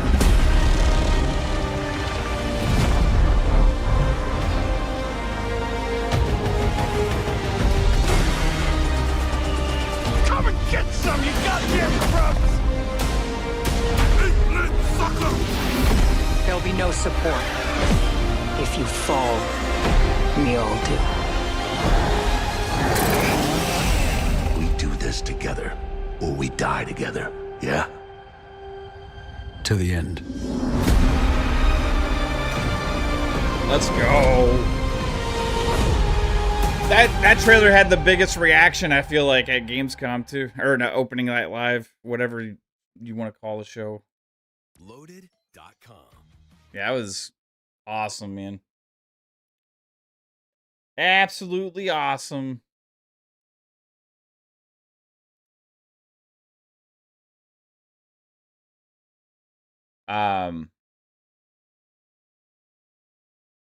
Yeah. Opening Night Live, that was it. I'm gonna give it like a solid, I'll give it a 7.8. And I would give it probably like a 9, except for the final 2/3 of the show, or final 1/3 of the show. Because that final 1/3 kind of like derailed a lot for me. And it took some excitement away from what they showed of Final Fantasy VII Revelations, which I thought looked good, but it didn't like, it kind of like, we're already at that point. So I think 7.8. That Gears fucking trailer is so good. That might be one of the better trailers I've seen for a game in a while, honestly. You know when you see a story trailer and it gets you more excited for the game? That's what should happen. Not less, you know? And that's what happened with Gears E trailer. I got even more excited for the game. But hey, everybody, I want to thank you all again for pulling up, hanging out with me, watching the show. Appreciate each and every one of you. It was a blast, as always. You all rock. And if you did like the stream, if you like the reactions, you like the banter or whatever, the like button, share it out, notification bell, sub, all that cool stuff greatly helps. Also, man, rest in peace to Dolly Parton. That's a big one. Like we lose celebrities and famous people and stuff like that. It happens a lot, but that's a person that's been like like I said earlier, like a champion of people. Like, it's just like somebody that's really just had her head straight with certain things, like talk sense into people and stuff, and there's like no hate there, just an awesome person. Just it sucks that we lost her. I think she was somebody that was kind of a unifying voice for a lot of people, right? So I know some people don't like her or whatever, but I don't know how many. It's very few. Kind of somebody that like transcended across boundaries and stuff, Dolly Parton, yeah, that sucks. I don't know what happened. So I found out on the stream, just like you guys did earlier. But anyways, also guys, thanks for watching again. I hope you all have a good one.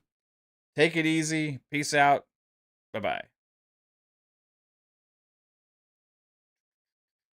There we go.